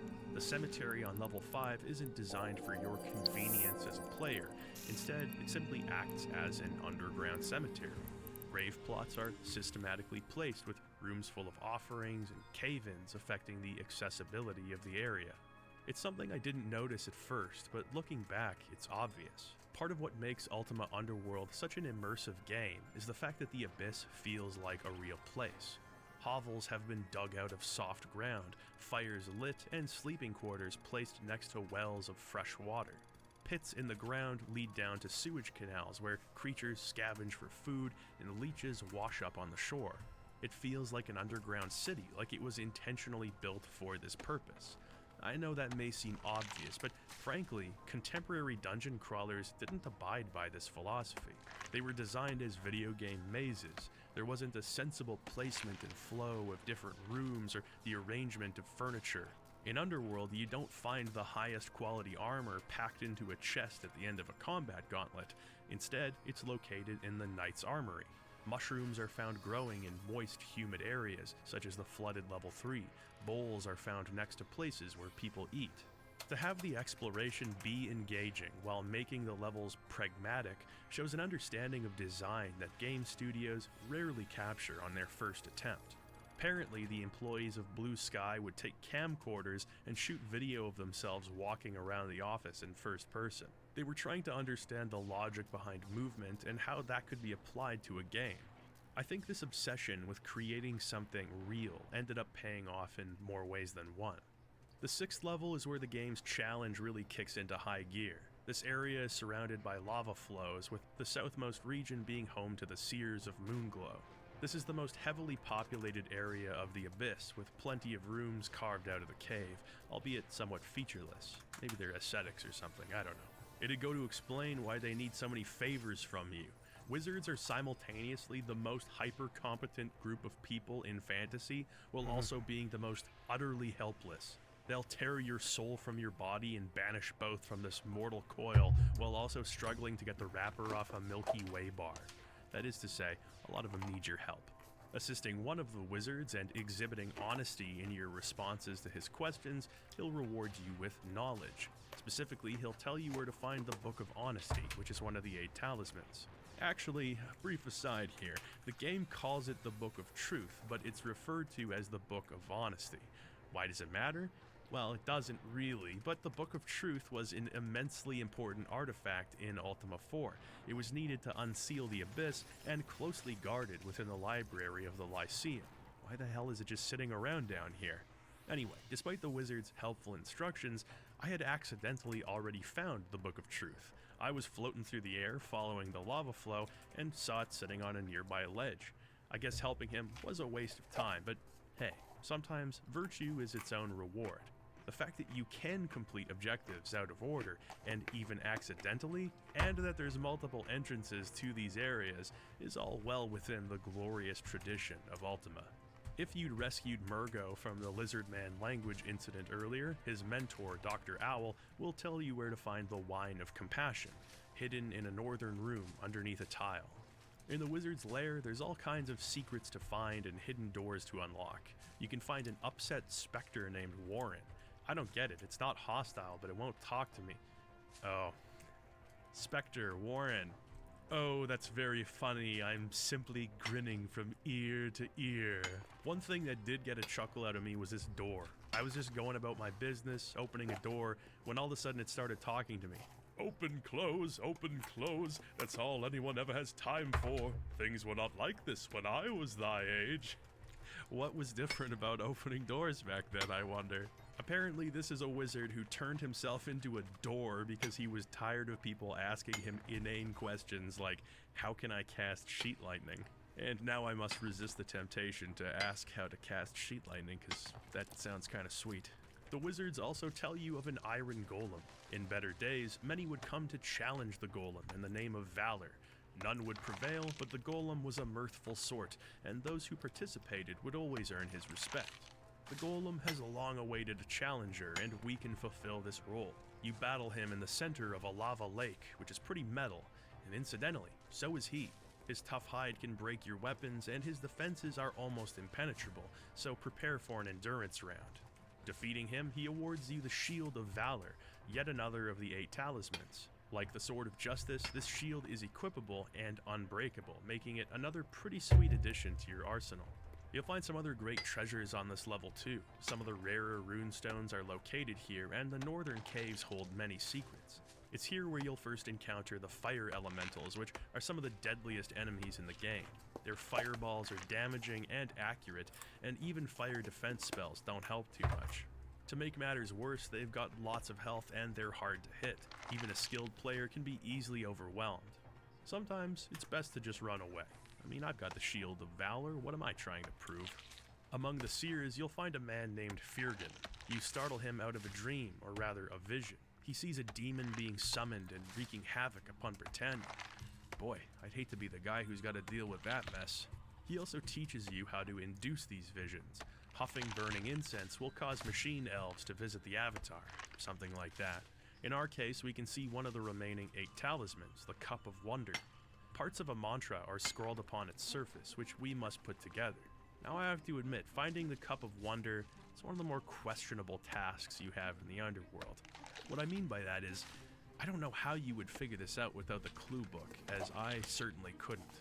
Speaking the mantra that you piece together from your visions, you'll be given a set of directions to follow. By repeatedly using this mantra, you'll triangulate your goal on the 3rd floor. You're only given a general direction, but if you hunt for it long enough, you'll find a hidden alcove with a geyser inside. There's nothing really noteworthy in here, which is odd. What you're supposed to do is stand in this particular spot and play the flute song that you learned from I Why? Snack the Ghoul. Why? How does somebody even discover this? The album is coherent, it's thematic, it's conceptual. You're never told that the song should be used for this purpose. It just says, wondrous things will happen. Big deal, wondrous things happen all the time. I just argued with a talking door for 15 minutes. It's important to remember that people spent a lot more time with games back then, and the player's expected level of patience was much higher. CRPGs set the precedent, and many of them contained more cryptic tasks. It's not outside the bounds of reality to imagine that with enough time you could figure this out. After all, wondrous things will happen, Cup of Wonder. Okay, I get it. I don't think it's necessarily a good puzzle though. It feels somewhat disconnected from the rest of the game, and an example of some of that gaminess creeping into Underworld's otherwise consistent design. While I'm on the topic of complaining about things, let's dig a little deeper into Underworld's story. Your immediate goal is to rescue Ariel.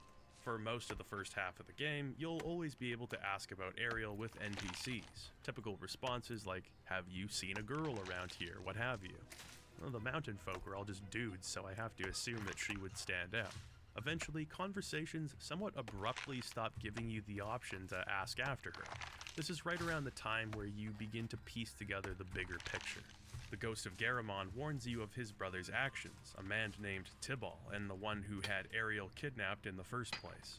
Garamond and Tibal were both inhabitants of the Abyss, but somehow accidentally summoned a demon called the Slasher of Veils, which has got to be on the shortlist of coolest villain names of all time, if nothing else. While the two brothers vow to destroy the hash-slinging Slasher of Veils, Tibal gradually becomes corrupted by the demon's evil. He's seduced by promises of great power, but only if he agrees to turn on Garamond and free the demon.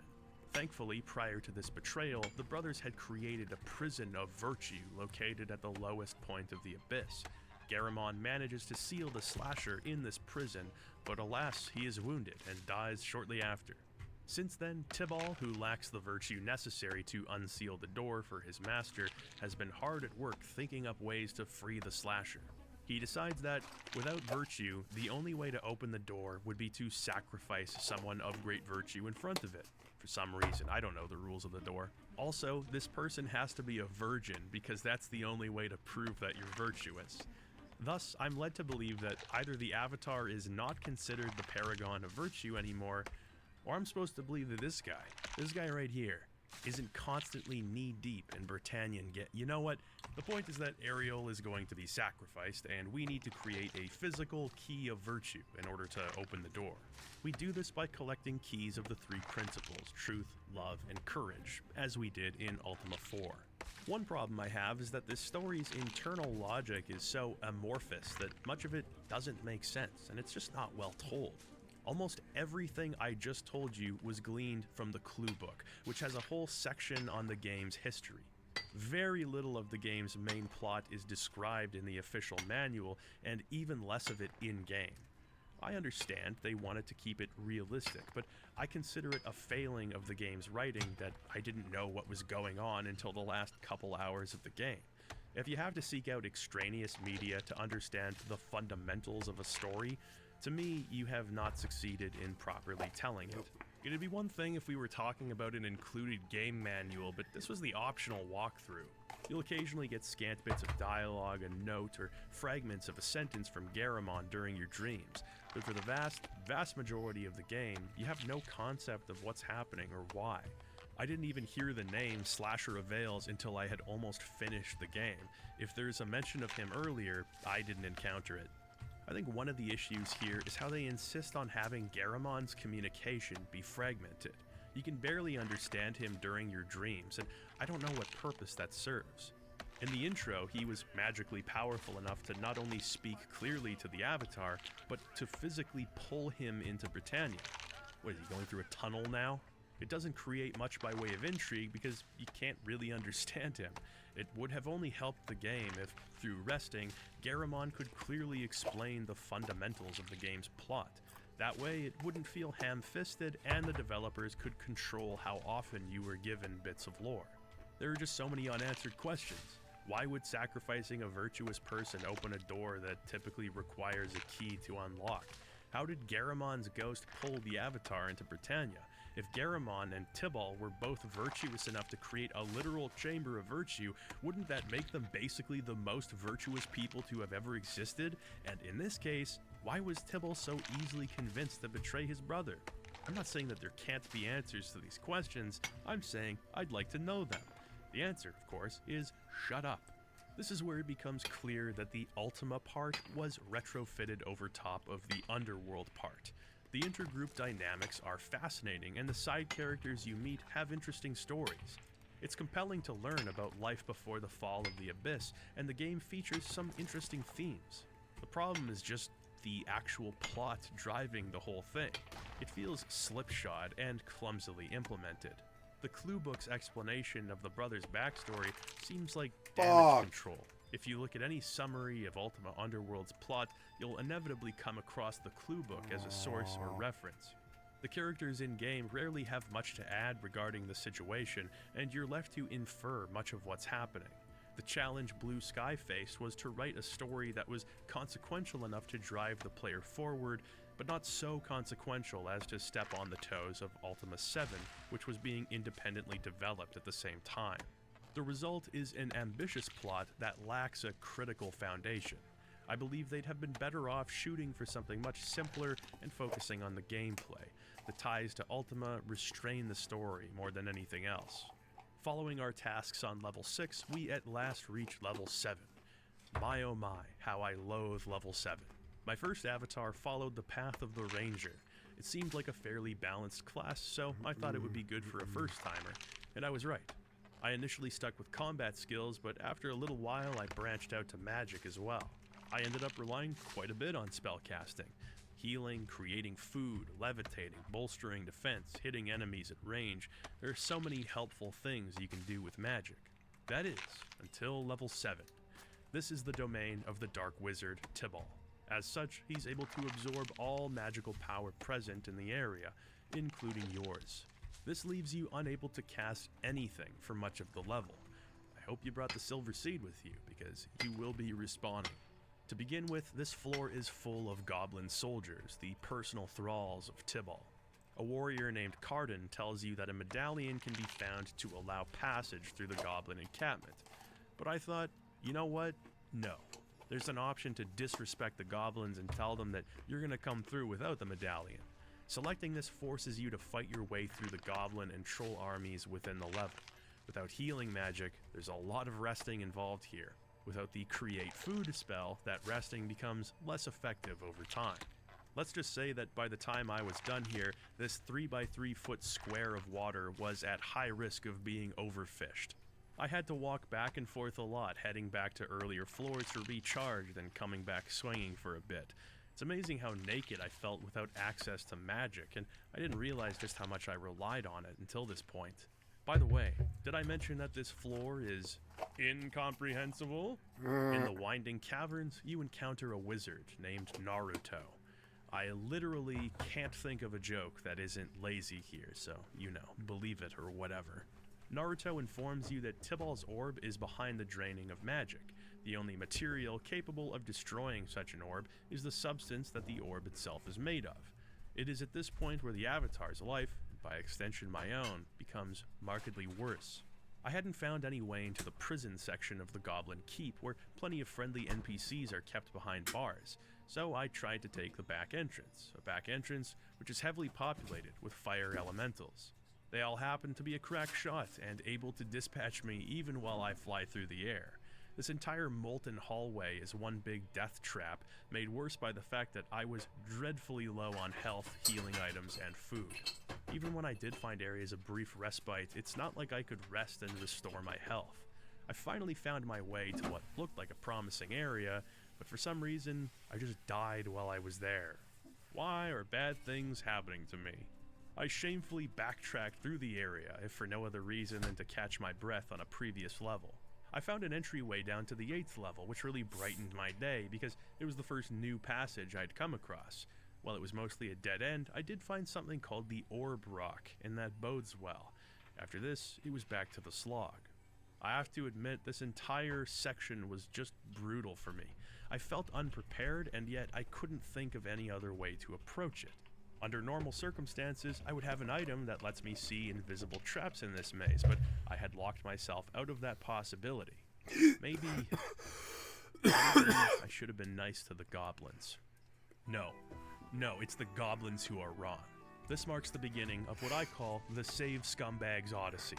I saved my game, I walked 2 steps. If I died, I reloaded. If I lived, I saved again and kept going. I applied this to the entire maze. It was unpleasant. Frankly, I felt kind of dirty doing it, but it had to be done. After much saving, dying, and reloading, I at last reached Tibal's lair and confronted him. Tossing the rock at his orb, it shatters, restoring the Avatar's magical abilities. Now we're even. Tibal flies through the air, sending spells at us, but 2 can play at that game. As a boss, he's mechanically not much different than any enemy we've fought so far, but I have to say, it's pretty damn epic to be fighting an evil wizard in mid-air floating above his lava arena. I won't soon forget the occasion. With Tibal defeated, he spells out his last words. Apparently, he was actually trying to save the world. His ritual would release the demon from its bonds and then bind it to Ariel's body, where it would be rendered harmless. We had interrupted him before the second part of the ritual could take place, so instead of just killing Ariel, there's more at stake. The slasher of Veils has an interdimensional thirst for blood, and it won't easily be quenched. I wish you'd mentioned all of this before the fight. I literally initiated conversation with you. Is it really saving Britannia if you're the one who endangered it in the first place?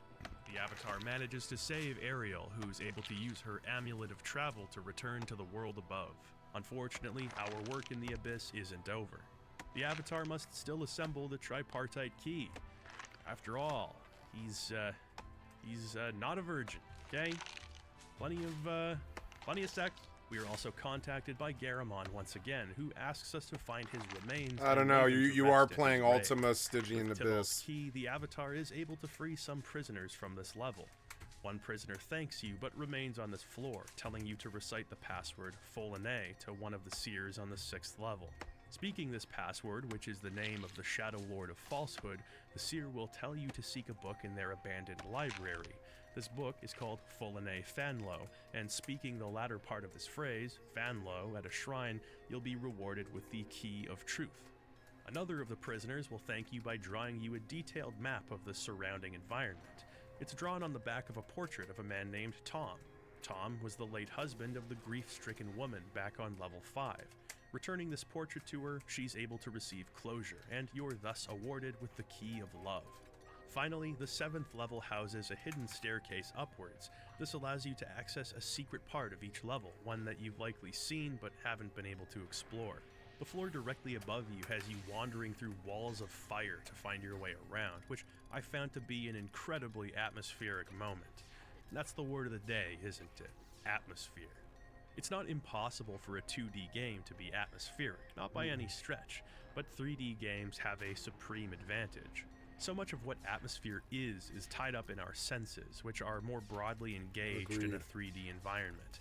It's much easier to have crushing darkness portrayed or a grand sense of scale when you're in the shoes of the one experiencing those things. It feels dreadful, but in a good way.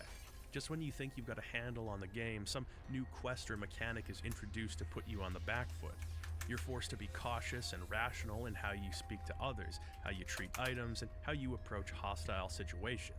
The underworld itself feels like a living, breathing entity, as much a character as the Avatar or anyone else. Try as you might, you can never truly conquer it. treat these Stygian halls with respect, whether it's an army of skeletons marching up to take out the trash or the glowing eyes of a golem emerging from the darkness. You'll never forget that the avatar is an unwelcome guest. Speaking of guests, you can find a Zoranite wisp here in the secret area. Wisps have made appearances in the past few Ultima games, spending their time studying those from other dimensions. This particular wisp offers us a spell that will end all life in Britannia. Stop offering me that! Doing this to the avatar is like sparking up a Marlboro light in front of a man trying to quit smoking. I don't want it. I don't want it. Well, maybe just one more time. Avatar, thou hast some explaining to do. Why the hell does the Armageddon spell take my pants off now? The Key of Courage can be found locked behind a door, guarded by a Trent who, for all we know, just wanted to live peacefully like the ghouls. With the tripartite key assembled, we can finally head to the lowest floor. But before we do, it's time to talk about the Trent in the room. Ultima Underworld has a few weaknesses, some of which become more apparent as you close in on that grand finale. As much well-deserved praise as I've lavished on the game, it's only fair that we take a look at some of the things that didn't work out quite as well. First of all, much of the quest design. Ultima Underworld sticks with the tried and true scavenger hunt formula that the series has relied on for most of its life. Frankly, at this point in time, it feels stale.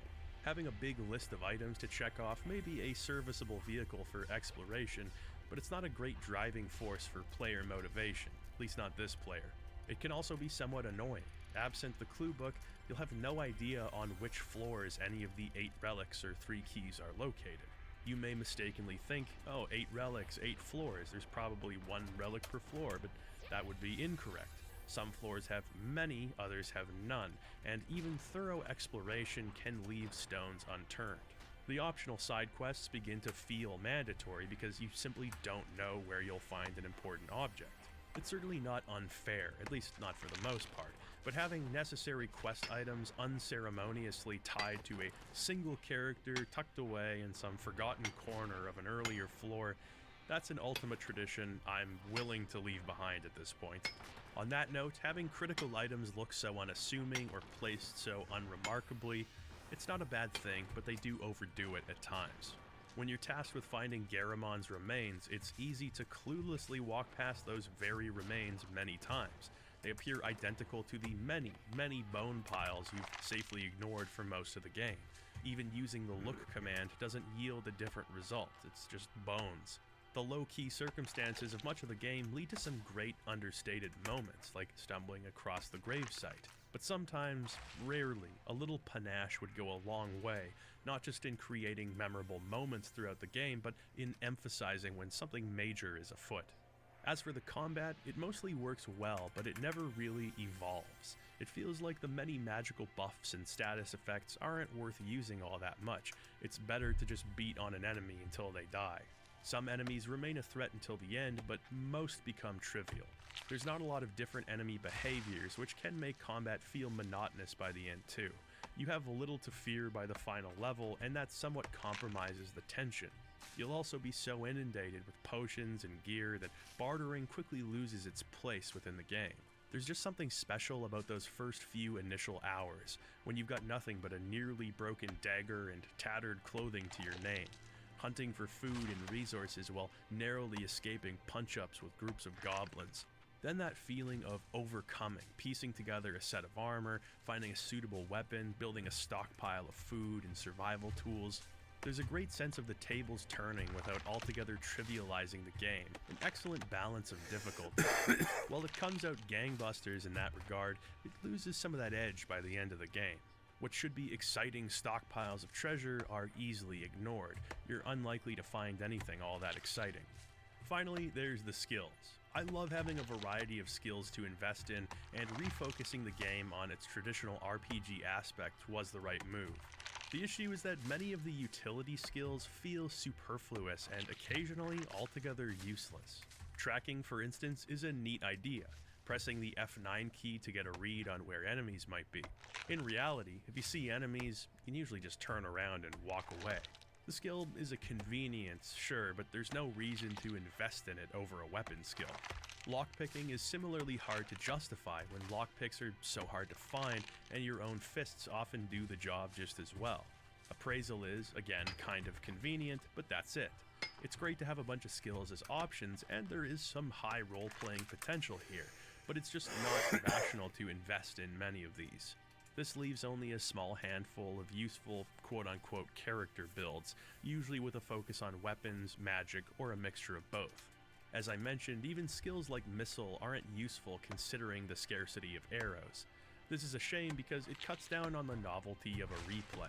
While many concepts are introduced and nailed in Underworld, the skill system wasn't quite where it could have been.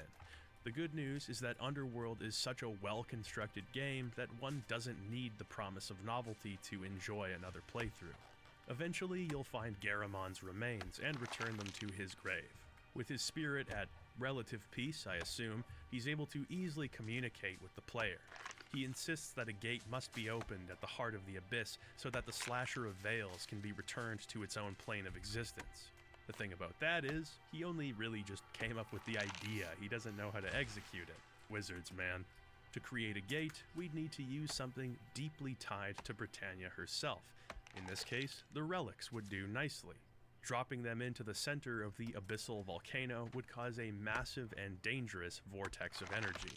The final floor of the abyss reflects the volcanic center, with rivers of molten lava and fire elementals wandering around. Deep within this level, we find the Chamber of Virtue, where the Slasher of Veils is imprisoned. Inserting the tripartite key, we open the door and enter to find the demon standing in a pit of lava. It's at this point that my mind drifted back to the dark ages of the CRPG and the crucible of Ultima itself, back to Akalabeth. Richard Garriott was just 18 years old, programming a video game all by himself. The graphics were primitive, to say the least, the interactions were limited, but despite its shortcomings, there was very little, if anything, quite like it. Powered primarily by the player's imagination, you would accept quests from Lord British and delve into the dungeons of Akalabeth. The player would gather food to survive, avoid traps, and face off against enemies. Initially, it would be rats and snakes, but soon they would become more fearsome. Carrion crawlers, orcs, and demons could be found on the lower floors, offering a formidable challenge. Finally, on level 8, at the very depths of the dungeon, you would find the Balron, a primeval being of pure malevolence. To defeat a Balron on level 8 of a dungeon is to win Akalabeth. If only the 18-year-old Garriott had known how this seed would grow. The blank spaces where your imagination was meant to picture damp dungeon walls covered with overgrowth would be filled with just that. Where once you'd be tapping the A key, having to imagine an epic battle, the clanging of swords, warriors dodging fireballs being sent down hallways, now this experience could be pulled from the world of abstraction and placed directly on the player's screen. Both Akalabeth and Ultima Underworld are games where the player must delve deep underground, reaching the 8th level of a dungeon in order to slay a powerful demon. Both games have the player finding precious loot, eating food to survive, and dealing with an increasingly challenging set of enemies. Despite these similarities, contextually, these games are worlds apart. And would you believe that they're only separated by roughly 1 decade of technological advancement? On some level, confronting the demon on the 8th level of the Abyss fulfills the promise of Akalabeth. The emergent experiences that were previously limited to tabletop gaming were here, on the computer. The Slasher of Veils is invincible, impossible to defeat through normal means. Like Frodo relinquishing the One Ring within Mount Doom, we take the relics, many of which have been dependable tools for us, and toss them into the center of the volcanic Stygian Abyss. This creates a powerful magical reaction, dragging both the Avatar and the Slasher into a hellish pocket dimension. The Avatar awakens in a kaleidoscopic nightmare, surrounded by lightning and pursued by the Slasher. As you run down the only path available to you, you are assailed by bizarre visions moving through the void. With the Avatar's life force nearly depleted, he arrives at an exit portal in the nick of time, reappearing on the surface of the Abyss. Outrunning a lava flow from the collapsing island, he dives into the water and is rescued by the crew of a lone boat belonging to Baron Almric. With his daughter saved and the demon imprisoned within its own realm, the Baron is grateful and apologetic. Well asleep that night, Garamond visits the Avatar one last time. We were informed that with the last of his power, he opened a gate to rescue those who resided in the abyss. With Garamon's spirit at rest and the Avatar victorious, our hero is returned to his own place and time, where he'll await Britannia's call once again. That was Ultima Underworld. It was good.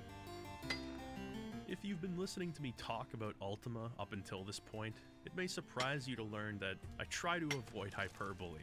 I know I tend to be a little, shall we say, passionate sometimes. That's because I love telling and talking about good stories. I want to put across how much the development of these games, and of course the games themselves, mean in the context of this medium's history. When you use words like groundbreaking, pioneering, and first of its kind enough times, the meaning of the words can be cheapened. If everything is groundbreaking, then nothing is groundbreaking. My problem is that Ultima is one of the most continually groundbreaking, pioneering, and first of its kind series of all time. In so many cases, this series invented the wheel and then reinvented that same wheel again and again. How can I communicate such storied moments in gaming history without emphasis? I could just give you the facts, and the facts are important to me, but I'm trying to tell you a story here. If, in spite of all that, you raise an eyebrow every time I talk about how innovative or revolutionary an Ultima game was, hear this. If there's just one game where you can listen to me rhapsodize without being too skeptical, I really hope it's more than one, or you're not going to get much out of this channel, but if it is just one, let it be Ultima Underworld. People often default to id Software's Wolfenstein 3D when talking about the first 3D texture-mapped games. Wolfenstein was a huge moment in the history of gaming and technology. Incidentally, it was designed by ex-Origin Systems employee John Romero. The game was largely programmed, however, by John Carmack. Carmack was present at the 1990 Summer Consumer Electronics Show. He saw the demo for Underworld and said, "I can write a faster texture mapper than that." To Carmack's credit, and he deserves a hell of a lot, he did just that. Catacombs 3D, powered by Carmack's engine, beat Ultima Underworld to the market by several months. The more highly lauded Wolfenstein 3D was released 2 months after Underworld. The gameplay was smoother, the engine was faster, and it had lower hardware requirements to boot. But there was many things it didn't do. It didn't display floors and ceilings. It didn't allow the player to jump or look up and down. It didn't feature complex 3D geometry, slopes, multi-layered levels, or simulated physics. It didn't have bartering systems, conversation mechanics, or skill advancements that affect the player's abilities in-game. Now, Wolfenstein 3D didn't need any of those things because it was Wolfenstein 3D. Killing was its business, and business was good. But it wasn't the first 3D texture-mapped game. Neither was Underworld. I generally find arguing about firsts to be a fruitless exercise, and one that often misses the point. Being the first of something doesn't mean anything if that achievement doesn't leave an impact, if it doesn't change anything. Wolfenstein 3D inarguably changed the industry and ultimately the tastes of gamers for years to come. Ultima Underworld's influence is harder to explain, but no less significant. This was the foundation of the immersive simulation. The emphasis on player choice, not only in how you deal with situations, or even which situations you choose to deal with in the first place, but a choice in how involved you become in the game's story and world. This kind of environmental storytelling in which little is explicitly stated, forcing you to use context clues and scattered writings to piece things together. This was a defining moment for the medium of video games. That's because this kind of storytelling is something only a video game is capable of. Literature tells, film shows, and video games involve, giving a player the satisfaction of arriving to a conclusion, whether in the story, the mechanics of a puzzle, or a route through a difficult segment. That's at the core of what makes games special, the interactivity. The suspension of a player's disbelief is strengthened when you reward the player's intuition.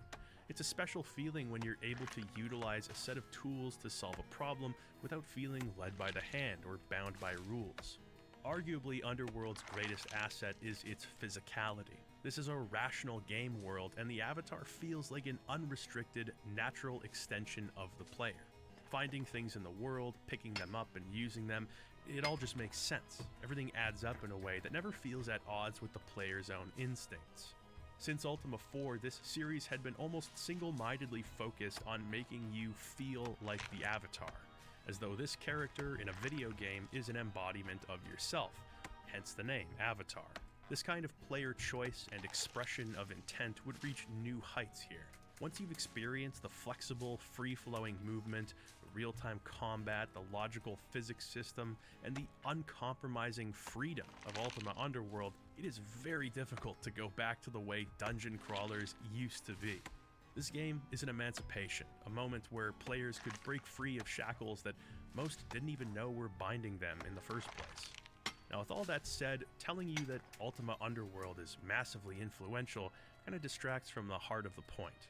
The most emphatic endorsement I can give Ultima Underworld is that I have no hesitation in recommending that you play it.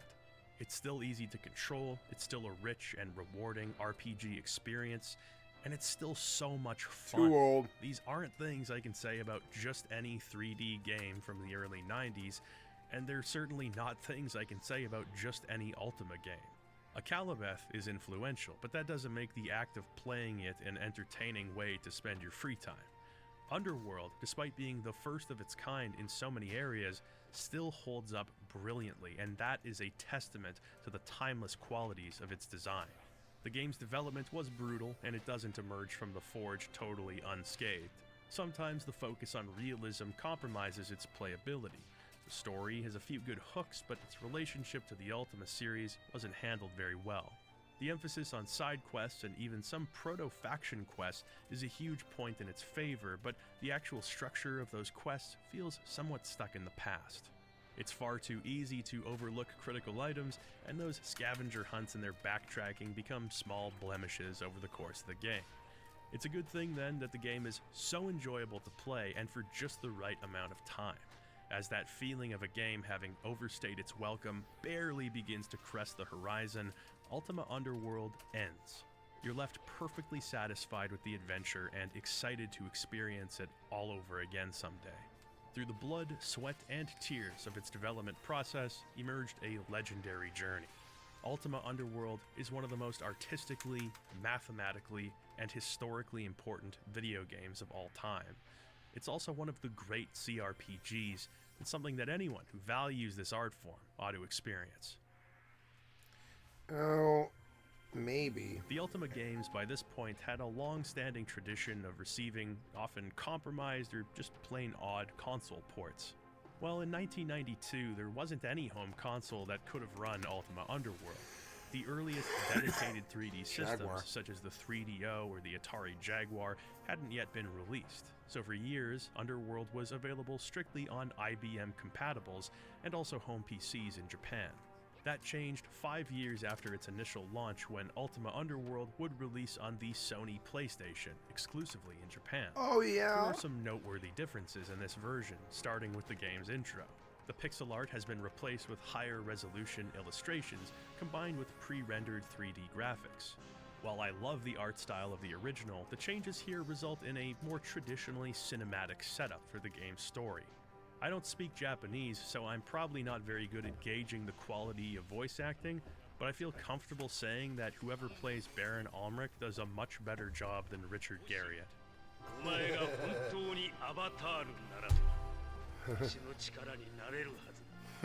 If thou dost not return, Avatar, The Avatar. I shall have brought thee low. From this point Below. forward, the game is surprisingly unchanged, with some exceptions. You create your character and hop into the game. The first thing you'll notice is that this version of Underworld Better targets frames. 60 frames per second. Yeah. And while it doesn't always hit it, it's a pretty smooth experience. It wasn't a visually impressive game by this point, but in this case, it kind of works in the game's favor. The interface has also been changed to suit the PlayStation controller. Unfortunately, the DualShock hadn't yet been released, so there wasn't any hope of getting dual or even single analog control here. Thus, movement is pretty awkward. Like many PS1 games at the time, turning is performed with the D-pad, and strafing is done by holding L1 and using the D-pad. Most of the controls are relatively modernized, for the time anyway. You can sprint by holding L2, jump by pressing X, and quickly cast spells with square. The worst Cool. part of controlling this port has to be navigating the menus. They took a very complex PC game and brought it to console, beat for beat. Sadly, there's just no substitute for the original's mouse-driven menu navigation. Being able to drag and drop items to toss, equip, and activate, or even just digging through a bag is a luxury that I appreciate all the more after playing this version. Here you have to navigate menus within menus, each of the face buttons performing a different function. It's slow and clumsy. With Underworld so heavily focused on inventory management, it's a frequent speed bump. Something as simple as splitting a stack becomes an exercise in frustration. You have to take the entire stack of items, toss it on the ground, then pick it up again, manually selecting quantities, then moving those stacks to containers in your inventory before picking up more. You have to do this when you barter with someone, for example, and it's just exhausting. Perhaps the most noteworthy addition here is the game's polygonal 3D graphics. The enemy, weapon, and NPC sprites have all been faithfully recreated in 3D, perhaps a little too faithfully. Not only is the art style a dead ringer for the original, which is nice, but the frame rate of the animations is also identical to the PC version. In practice, this makes motion appear awkward and jittery, especially with the game running at 60 FPS. I suppose it's kind of charming in a weird way. I think these might be the best giant rats I've ever seen for one thing. There's a lot of competition there. That sweet PS1 Goro shading just does the trick. The scene after your character is killed where they're revived by the silver seed tree is also kinda wicked.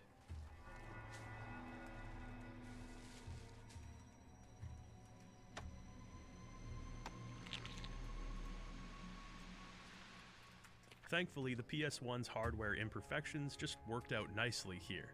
The innate lack of texture filtering and the affine texture mapping are a perfect fit for Underworld. It looks nearly identical to the original outside of the visual improvements.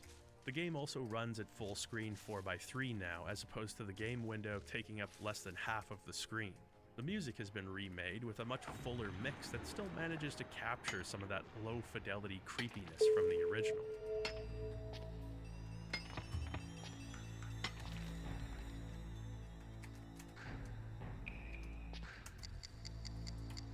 The sound effects are also much better, taking advantage of the CD audio quality. If you ask me, it's a straight improvement in the audio department. All in all, not a shabby port of the original. Thanks to the efforts of one Gershus, the game's text has been translated in its entirety to English, so it's a perfectly viable way of playing through the game. If you were using an emulator, you could also remap controls and play at higher resolutions, among some other tweaks. Regardless, I wouldn't say that this is the definitive version of the game. Even with the ability to remap controls, many of the bigger issues aren't solvable, such as menu navigation. Still, depending on your priorities, this may be a great way to experience Ultima Underworld, and the pros could very well outweigh the cons. Thanks to Gershus for giving English speakers a chance to experience this curious little relic from Origin's past. Upon its release in March of 1992, Ultima Underworld was among the most universally acclaimed games in the Ultima series and one of the highest rated CRPGs of all time. Ace Magazine's review stated, "Ultima Underworld is a real knock-you-down game. At first, it's truly hard to believe that it's running on a standard home computer. It's not only great to look at, but it also plays superbly and has enough depth to keep even the most experienced dungeon-delving veteran going for months, if not years. If you've got a PC, then you've got to have Ultima Underworld." The November 1992 issue of Dragon Magazine awarded Ultima Underworld with a score of 6 out of 5. A dramatic gesture perhaps, but the message was clear. It just doesn't get any better than this. Sales were okay, but the numbers didn't come anywhere close to reflecting the glowing praise that the game was getting. As a matter of fact, Origin found the initial sales numbers to be disappointing and didn't consider the game to be a success. It must have been discouraging for Neurath Church and the hardworking developers who'd sacrificed their own well-being for this project. It was then that word of mouth began to pick up the slack. Underworld became a sleeper hit. As the months rolled by and more PCs were decked out with modern processors, sales unexpectedly started picking up. Despite its slow start, it eventually became one of Origin's best sellers, outpacing all of their previous Ultima games. The future suddenly looked pretty bright for Blue Sky Productions. They'd established a relationship with Origin Systems, who wasted no time in greenlighting a sequel to Underworld. Meanwhile, Neurath and Blue Sky co-founder Ned Lerner decided to pull the trigger on an arrangement they'd been talking about for some time. Lerner Research and Blue Sky Productions would be merged and rebranded as Looking Glass Technologies. This merger would mark a significant new chapter in the history of PC gaming. The release of Ultima 6 in 1990 ended what is now known as the Age of Enlightenment, a trilogy of games encompassing Ultimas 4, 5, and 6. What an incredible run it had been. Each of these games managed to tell unique stories via drastically different storytelling methods. At the core of each game was a focus on spiritual warfare, where virtue strengthens us, how our conception of that virtue can lead us astray, and how difficult it can be to practice virtue at all. It seemed that this philosophical focus on natural law and mankind's role within it was running out of steam. It had served its purpose well, introducing concepts of morality and an awareness of one's actions that had previously been absent in CRPGs, and, well, really just video games in general. But more and more often, the Ultima games were relying on plot-driven quests, individual characters, and tasks that gave players a sense of purpose and direction in the game world. Technology was beginning to catch up with Richard Garriott's ambitions for the series, and as a result, the more abstract elements were no longer necessary. Ultima 6 in particular had been a bold step forward in terms of mechanical complexity. The game had reinvented Ultima's identity. While its limitations still left something to be desired, perhaps more obviously in light of Ultima Underworld's qualities, there was something special there, something that demanded to be expanded upon, not just incrementally as the worlds of Ultima games had, but significantly. A game that lived and breathed in ways that nobody would have believed a video game could. In 1992, Underworld was a high watermark for CRPGs, but for many Ultima fans, the best was yet to come. Next time on the Ultima Retrospective.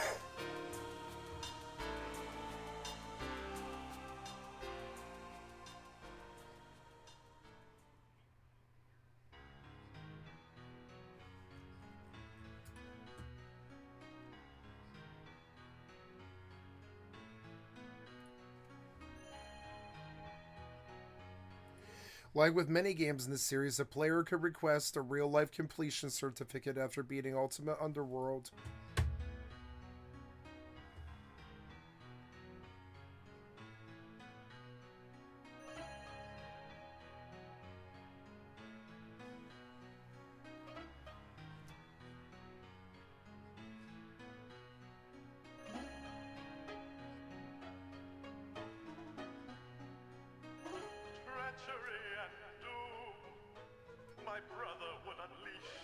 Yeah, I was like, I've heard this voice before. It was Wing Commander. I think it was Wing Commander 2. Wow.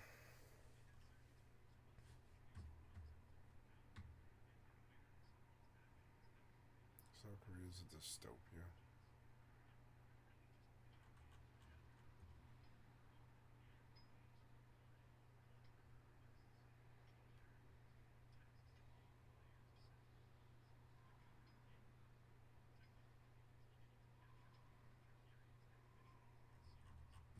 So I want to see his others that I haven't seen. Worlds of Ultima.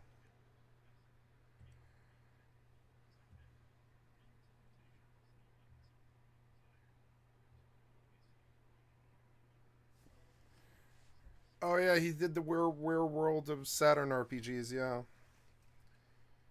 Ultima Underworld Retrospective. This was so good.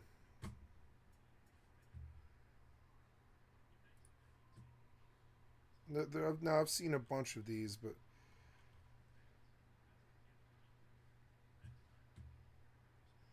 ooh, Chrono Cross Radical Dreamers Edition. You did Weird West, huh?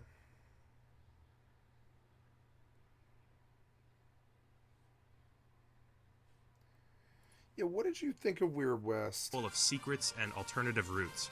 I will say that most locations make for fun playgrounds, making sure there's enough cover, rooftops, and TNT barrels to ever prevent you from getting bored on revisits. But it would have been nice to have less superfluous areas and more meaningful ones. Earlier I'd mentioned Weird West having some light RPG elements. First of all, this game is chock full of loot. Loot, loot, loot. Absolutely stuffed with loot. You may be excited to find a cigar box for the first time, but I have to warn you that they cannot be smoked. I mean, come on, Wolfeye. It's current year.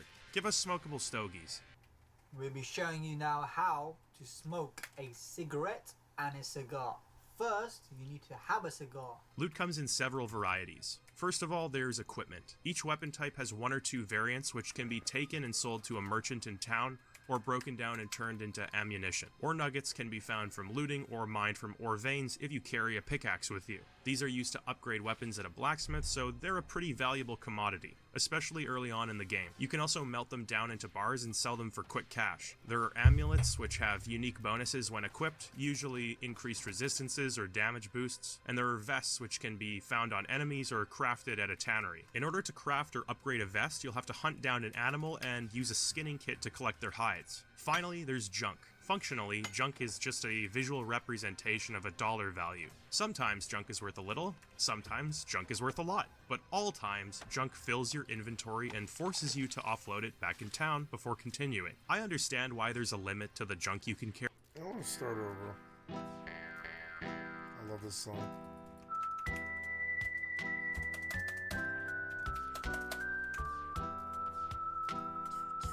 Huh, what do you know? It is flat. Oh, never mind.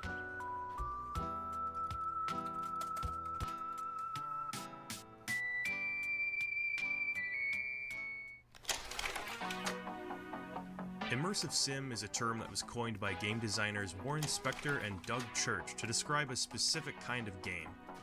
Generally, an immersive sim is a game in which the player finds themselves in an open-ended environment with a set of objectives that encourage exploration and creative problem solving. The player can choose to take an aggressive approach, smooth talk their way past some guards, or hunt down a ventilation shaft that is always conveniently large enough to support an adult human. This is a classic example, but there are many ways in which this subgenre encourages experimentation and rewards those creative enough to break the game's rules. Now, if you're watching a review for Weird West, you're probably already aware of this, but I always assumed the first-person perspective was a necessary component for an immersive sim. But according to my crack team of intellectuals at Reddit, this is not the case. I'm willing to accept this. Reluctantly. When you expand useful terms too much, they stop being useful. Is Metal Gear Solid an immersive sim? We've managed to avoid drowning. However you choose to look at it, Weird West is theoretically an immersive sim, and the debut game of Wolfeye Studios, founded by Rafael Colantonio, a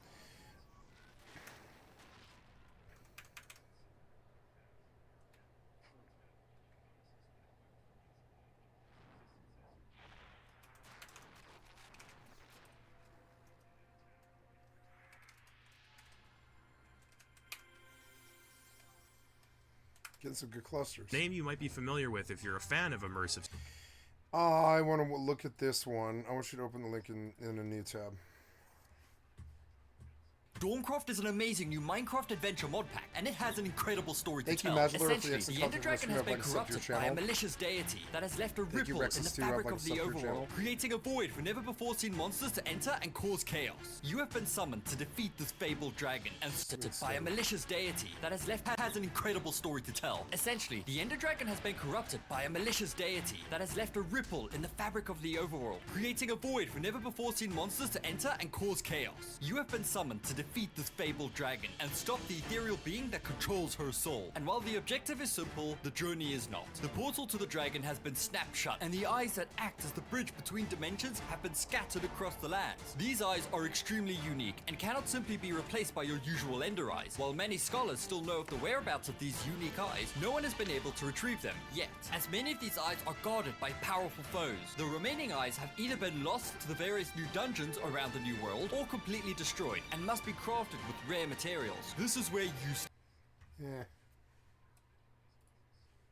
Sims. Yeah, he created Dishonored, and don't get me wrong, that's a great game, but more importantly, he directed Dark Messiah of Might and Magic.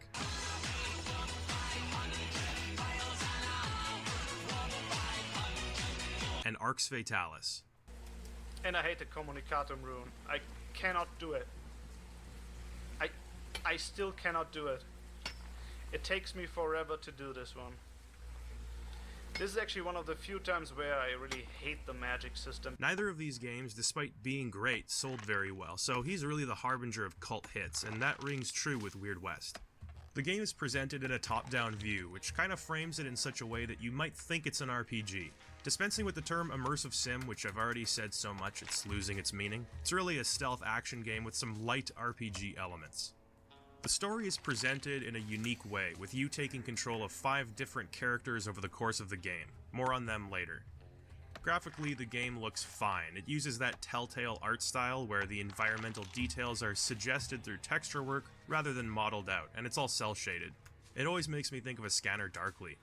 I don't dislike this art style, but I do think it looks better with a more vibrant color palette, which you're not going to be finding in the American Southwest. I will say they absolutely nailed it with the user interface. Everything from the beautifully illustrated world map to the Dishonored-style character portraits, even down to the font and color choices, perfectly serve this game's look and feel. There's a nice attention to detail paid to all of the little flourishes, like the way the ground folds up into a paper map at the edge of a location. On the topic of presentation, the soundtrack is great. There's a real combination of traditional and non-traditional.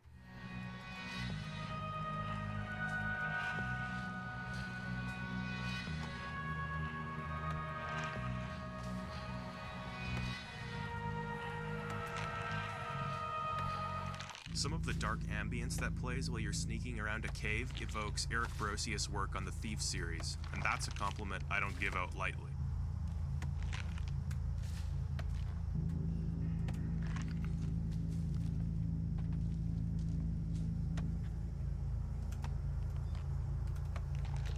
The sound design in general has a real attention to detail. Of course, the guns sound nice and juicy, as it should be. But even the sound of a candle being blown out or a glass bottle being knocked around enhance the immersion in a way that most top-down games fail to do. There's almost no voice acting outside of a narrator. Pistol's grip matches your palm exactly. That probably bothers some people, but voice acting is never high on my priority list. Rather, the game does a sort of Banjo-Kazooie thing where characters make weird mumble noises. Weird West opens with our first of 5 protagonists, an ex-bounty hunter named Jane Bell watching kidnappers take her husband and kill her son. Damn, that's one way to start a game. So the player takes control and Jane dusts off her old revolvers. Yeah. For some reason, the mouse control when looking around never felt quite right to me. I don't know if there's some kind of mouse acceleration going on, but the game has difficulty reading small movements. It's never a problem when aiming the gun proper, but it's a minor annoyance that stuck with me until the end. The controls in general are a bit unwieldy to get the hang of. It probably took me about 5 or so hours of playing until I actually felt comfortable with the control and interface. But when I finally did, it felt good to play. In combat, you're given a fair number of tools to cause mayhem. There are 5 weapon types: melee, pistol, rifle, shotgun, and bow. There are also some throwables like dynamite, cluster dynamite, and electric dynamite. Melee sucks. You can stand there attacking another character and whiff so much you'll think you're playing Morrowind.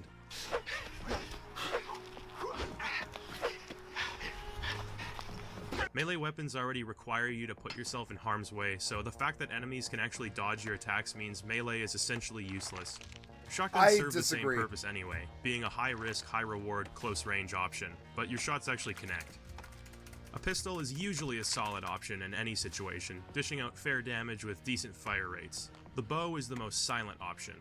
Bow takedown is always the most silent way to eliminate resistance. But the firing rate is low and the damage isn't that great, so you better kill what you're aiming at. And then there's the rifle.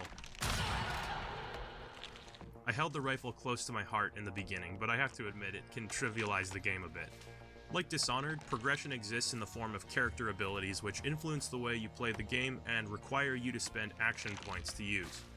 These can be replenished with invigorating tonics. The first ability I unlocked made rifle shots silent and increased their damage by 200%, and with that I was taking out entire enemy outposts from a single vantage point. After a while, I bumped the difficulty up from normal to hard, which made the strategy a little less viable. The next ability I got was an upgraded kick. Since this game is directed by the guy who handled Dark Messiah, I assumed the kick would be awesome. It's not though. It's worth mentioning that difficulty actually affects things like how quickly an enemy can detect you, their fire rate, and whether or not sleeping heals your character, rather than just raw damage output. Top-down shooters usually run into problems when aiming from varying elevations, but Weird West has a really elegant solution to this problem. If an enemy or environmental object sits between the aiming reticle and your character, the game will automatically prioritize that as a target, whether it's above or below you. The only times I missed a shot or shot the wrong target, it was entirely my own fault. So I think Wolfeye deserves some commendation for making such an intuitive system. The combat in general has its ups and downs depending on the environment you're in and how willing the AI is to cooperate, but when it's on, it's on. And that's because on top of your abilities, there's also a dodge roll that slows down time, Max Payne style. This dodge roll is the rug that really ties the room together, and it makes for some badass moments in combat. The battlefields here are often littered with hazardous objects that can be electrocuted, exploded, or dropped on unsuspecting enemies to make for some satisfying mayhem. It never approaches the depth or variety of the Divinity games. That is to say, you can't stab someone to create a blood pool, light a fire on the blood to create blood steam, and then throw a thunder grenade into the steam to create an electrified blood cloud and then teleport the blood cloud over to an enemy to kill them. But it pays to stop and look around at your surroundings before jumping in. If you're covered in oil, you'll take more fire damage. If it's raining, you'll take less fire damage. Also, these rain barrels you can drink from refill. That's cool. Unfortunately, some of the environmental hazards can create moments of such unfettered chaos that I sometimes literally had no idea what was going on. The fights can become so cluttered with enemies, allies, house fires, and bees. Oh, no, not the bees! Not the bees! That you have to take a step back and let the dust clear before proceeding, during which time your allies can die. I don't care how advanced games become, seeing an enemy casually stroll next to a TNT barrel is a joyous occasion. Now, this mayhem can be avoided altogether, given that stealth is a perfectly viable option here. Because this is a top-down game, you have a perfect view of the battlefield, and as a result, you're not getting the same nail-biting tension of a Thief game, nor the depth of Metal Gear Solid 5. But it's serviceable. It works using a simple vision cone-based system. You sneak around trying to avoid making noise and just choke enemies out. You can try to go for a melee kill, but I don't recommend it. The enemies, and I'm not kidding here, can dodge your stealth melee attacks. If an enemy discovers the body of a friend, they and all nearby enemies will be put on a high alert status, making sneaking tougher. If they discover you, well, you blew it, big guy. As far as I can tell, you can ghost most of the levels too, avoiding any kind of enemy interaction altogether, but you're gonna miss out on valuable loot. The best thing about the stealth system is a strength Weird West shares with Dishonored, which is that the combat is actually fun and engaging enough that getting caught doesn't feel like such a terrible punishment. In so many of these immersive sim games, combat is so stiff, unfun, or punishing that if you play long enough, you'll evolve another finger specifically to hit the quick save and quick load buttons. Interestingly enough, the game actually encourages you via a tutorial to quick save and quick load often, telling you to experiment, which I appreciate. So the game is pseudo-open world, broken up into self-contained zones which are separated by a world map like the original Fallout games. And like Fallout, you can encounter random events on your way to a destination. Most of these are simple combat encounters, but occasionally you'll find a merchant selling special items or the odd setup for a quest. By the end of the game, you'll have seen every single encounter about 5 times, so the game mercifully allows you to skip them after seeing them once per character. In the beginning, I was surprised by how brutal some of these encounters were. I was totally unprepared and got decimated a number of times. As far as individual zones go, all I can say is don't expect any levels with the complexity of the Jindosh mansion from Dishonored, or hubs as expansive and detailed as Santa Monica from Vampire Bloodlines. After beating the game, I'm confident saying this is one of Weird West's weaknesses, the environmental design. In the beginning, I'd been conditioned by other top-down games to stay focused on the X and Z axis, but after realizing there was an element of verticality to the game, I was excited for the possibilities of the level design. At the core of immersive sim design is this ethos. Let me, the player, come up with a solution to a problem. Give me the tools to make that solution a reality, and then vindicate me and pat me on the head while telling me I'm a genius for thinking of it. Making it through a tough stealth section unspotted or mowing down a town full of banditos are all great, but it's those moments where you feel genuinely clever that these games shine. Weird West just felt too restrictive in that regard. The powers can be fun in combat, but there's nothing so earth-shatteringly game-changing as the rope arrow from Thief. Ah yes, the rope arrow. Such a simple addition. Fire an arrow into wood, a rope extends down from the wood. but it fundamentally changes your perspective of the game world. It guides your thinking in such a way that the experience goes from one of simple first-person navigation to a layer cake dense with vertical possibilities. The blink ability from Dishonored is another example of this. Yeah, I like There's that no such part of the thing game. in Weird West. At one point in the game, I came across an unbreakable locked door. I couldn't find the key, so I started gathering barrels in the area and constructed myself a tower. I climbed over the top and circumvented the door I did that altogether. too. I got excited, wondering what other situations the game had in store for me. But these opportunities are few and far between. More often than not, the most creative solution to a problem is barrel stacking. But in those moments where Weird West feels confident in letting the player break the guardrails and get creative is where I see the greatest unmet potential. Yeah, they You'll could've visit the same gone locations further. often, especially if you hunt down a lot of bounties like I did. I got to know Sterling Mine better than my own kitchen. Sometimes you'll return to a location and find that its occupants and layout have changed. Sometimes just a little, other times quite a bit. This is a great touch, and it can keep things fresh and exciting. Sadly, there are so many reused layouts and assets that the majority of locations in the game don't have any kind of identity. In my opinion, the best option here would have been focusing on a small number of locations, making sure each one feels unique and special while packing it full of secrets and alternative routes.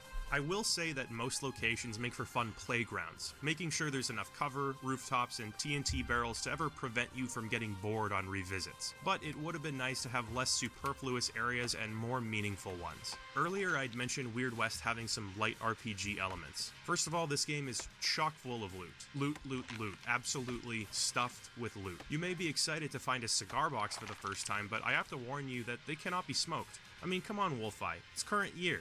Give us smokable stogies. We'll be showing you now how to smoke a cigarette and a cigar.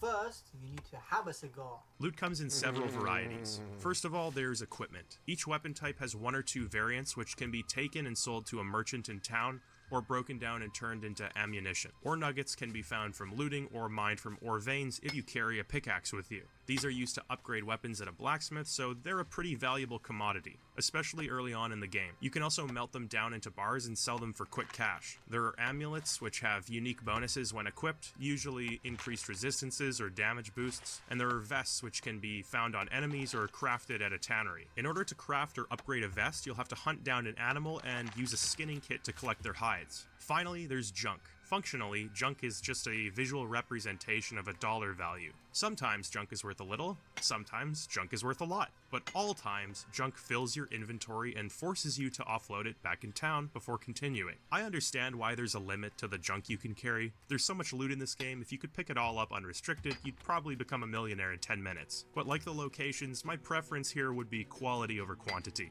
You might feel a bit exhausted from looting every container. You might think you can skip some.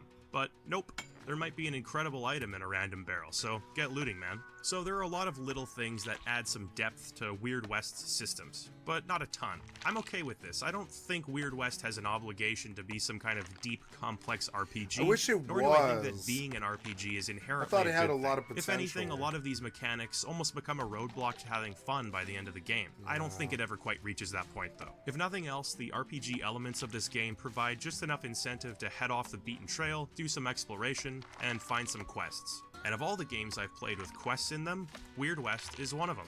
The side quests in Weird West are, for the most part, very simple, and many of them are procedurally generated. I wouldn't have a problem with this if the game did include a roster of high-quality side quests, but it really doesn't.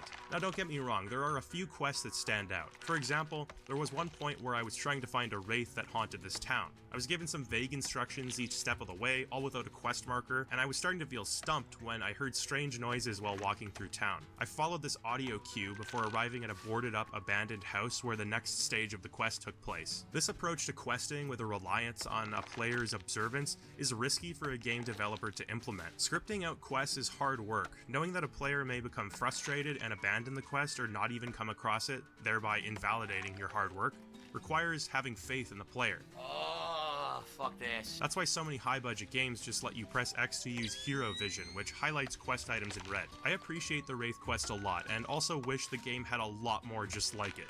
The vast majority of the time, side quests are bog standard. Go here, talk to or kill this person, come back for reward, which is disappointing. However, when the game does let loose a bit with the complexity, there are usually sections that challenge the player's perception, as well as moral choices that can come back in unexpected ways. I hope that Wolfeye finds some success so we can see what kind of creative quest design they're capable of under the right circumstances. I've already mentioned the abilities, which are purchased with a somewhat rare resource called Nymph Relics. There are also perks which confer passive bonuses in exchange for gold and ace of spade cards. Abilities and equipment are reset with each new character campaign, while the perks you bought persist between characters. I think that there are pros and cons to this system. The good is that the game tacitly encourages variety. You may have committed to a pistol build with one character, but now you can try out a shotgun-focused playstyle without feeling a sunk cost. The bad is that with each new character, there's always some slog period in the beginning as you earn back the money you lost, re-upgrade the weapons you lost, and hunt down more Nymph Relics to bring your character up to snuff. This becomes pretty monotonous by the 5th character. The ugly is that by your 5th character, the game practically drip feeds you Nymph Relics to keep you happy, which greatly devalues Nymph Relics.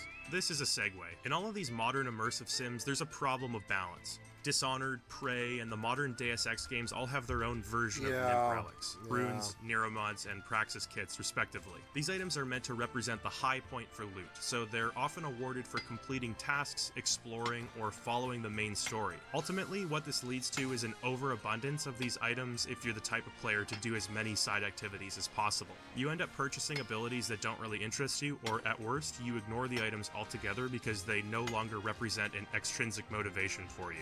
This problem persists in Weird West, and it's made worse by the fact that most abilities don't even have the game-changing connotations that something in, say, Dishonored would have. Most abilities here boil down to damage increases, some kind of elemental bonus, or an area of effect attack. There are a few standouts that are a little cooler than the others, but generally speaking, most encounters can be dealt with pretty handily with just a dodge roll or sneaking. As for the perks, they can give you some pretty ludicrous bonuses when maxed out. Increasing your jump height by 50% or your allies' health by 80% are pretty significant, but the first level of these is usually something really uninteresting. 5% discount at a store, 10% increase in reload speed, move 5% faster when aiming? That sucks, man. Who's gonna notice a 5% movement speed increase? The thing is, most of these perks actually do become more noticeable further down the chain, and the cost of each unlock level increases to reflect that. But there's nothing appealing about these at first glance. Prey had this system as well, but it was somewhat alleviated by showing you exactly what a commitment to one skill tree would net you without you having to invest in it. In Weird West, you just have to hope that an investment will pay off in the end. The 5 characters of Weird West are unique. You have Jane Bell, the bounty hunter out for revenge, Clarence Quigg, the pigman. Okay, that got interesting quick. Across Rivers, the Native American bowman, Desi Rios, the werewolf, and lastly, Constance Driftwood, the Oniromancer, or witch if you prefer. So there you go, 5 spine-tingling tales of the macabre, a veritable who's who of outlandish characters, replete with their own motivations, communities, and skill sets. I think this style of storytelling lands more often than it doesn't. Going in, I was expecting something like Creepshow, 5 stories told independently of each other. But as it turns out, there's a pretty strong connecting thread between them with a lot of crossover. Your current character can actually go find your previous characters and recruit them to your team, or kill them. The main story begins with a lot of ambiguity, but becomes more intriguing as you get more and more information. There are a few recurring characters who all seem to know something you don't, and they'd rather you figure it out on your own. Now, I gotta admit, I was skeptical at first. Thanks to Joss Whedon, every writer of an offbeat story feels compelled to write sarcastic, quippy, and insincere dialogue. But outside of a few kooky characters, Weird West steers clear of that direction. Even more impressive than that, it never gets pretentious either. Will you tell me what the hell is going on? Each character does have their own individual stories, and they range from compelling to a little on the bland side. Clarence Quigg, the pigman, was easily my favorite of the 5 characters. Yeah. There's a mystery involved that instantly grabbed me, and I appreciated its themes of redemption and forgiveness. In the beginning, I had to sneak through town, avoided being spotted by the townsfolk, and I got real excited thinking, awesome, this is gonna be like the Nosferatu campaign in Vampire Bloodlines. Damn, man! Don't be sneaking up on a brother with your crackhead skin disease test tube baby looking ass! But no, that's the only time you have to do that.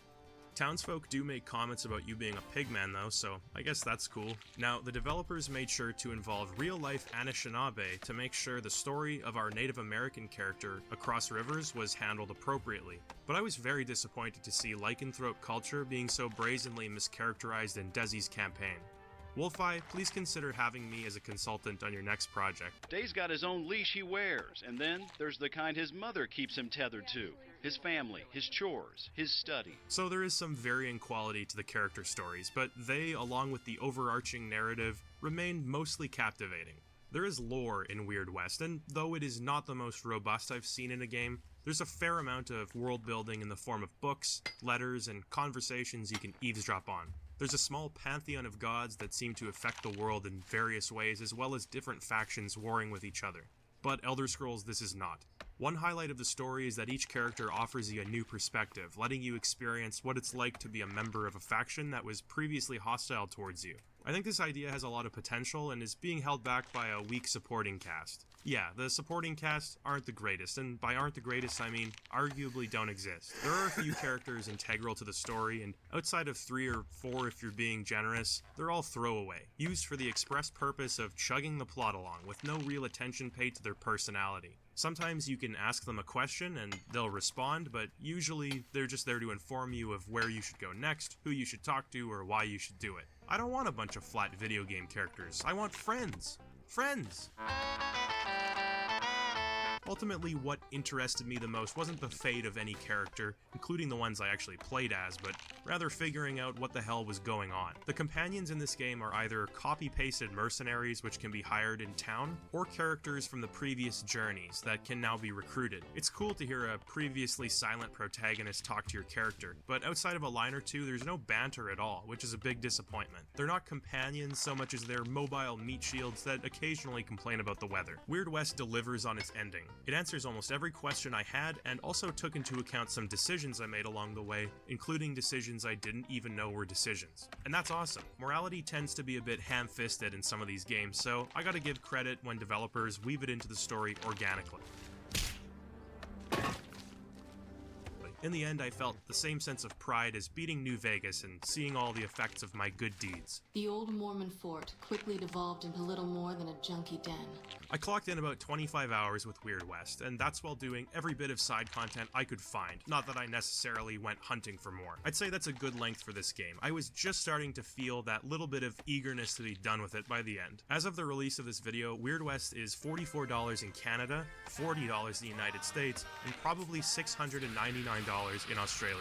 It could be worth the price depending on what your expectations are. If you're expecting a Dishonored or Fallout, maybe hang on to your cash and wait for a sale. If you're chomping at the bit for a solid top-down shooter with open-ended design philosophy, then I say have at it. Wolfeye Studios took a lot of risks making this game. Video game development is expensive. With production budgets climbing higher and the market becoming crowded, it's never been more important to support developers who take risks and make unorthodox design decisions. Weird West is far from perfect, but it's a hell of a debut game from developers who clearly put their heart and soul into their work.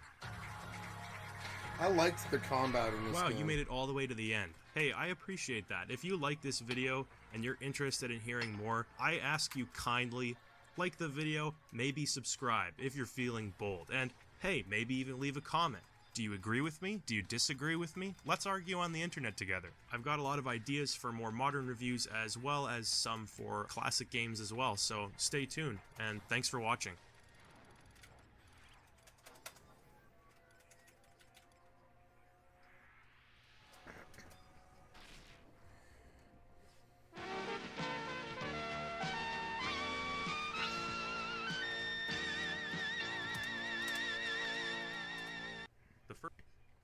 I love that opening. Yeah, we watched this one, did we? Quests. The factions.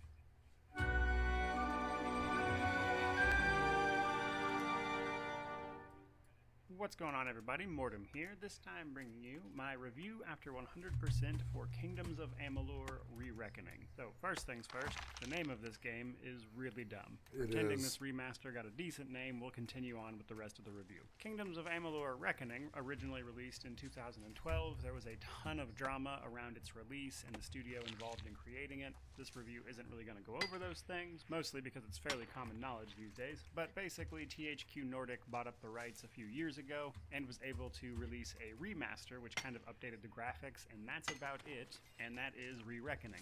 Now supposedly there's supposed to be a new Fatesworn DLC on the way at some point, which is still being worked on but has yet to materialize, so we'll see what happens there. Now I personally never played Kingdoms of Amalur: Reckoning, so this game was the first foray into it. There is an argument to be made that the remaster itself offers basically nothing to the people who have already played and enjoyed the game, and that is a sentiment that I agree with, which is why I want to mention that at the start of this review. Moreover, I review games after 100% because I feel like it sets me apart from other YouTubers for the most part. There is a link to my Steam profile down in the description, as well as on my YouTube channel.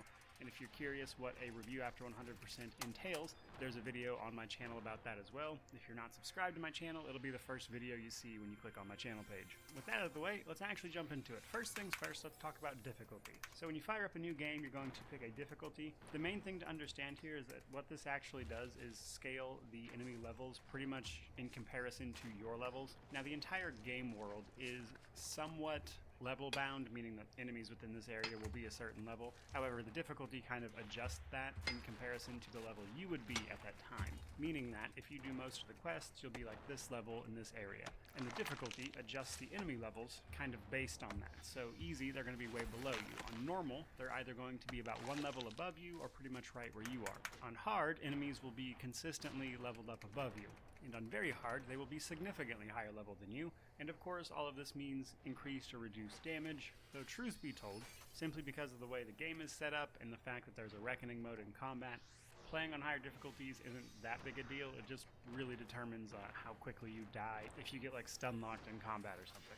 Now, character creation itself is fairly straightforward. There are 4 races to choose from that truthfully are a little too similar for my personal liking. They are the Almain, the Varani, the Lajolsafar or something, and the Dakolfar. Basically, these are various types of humans and elves, and depending on which one you pick, you will get a racial bonus to your skills. Skills, truth be told, aren't that super important, so pick whichever one you like. It's not going to make too big of a deal. And then after this, you're going to be able to pick a god that your character then worships, either the god of wisdom, love, death, fate, mischief, or no god at all.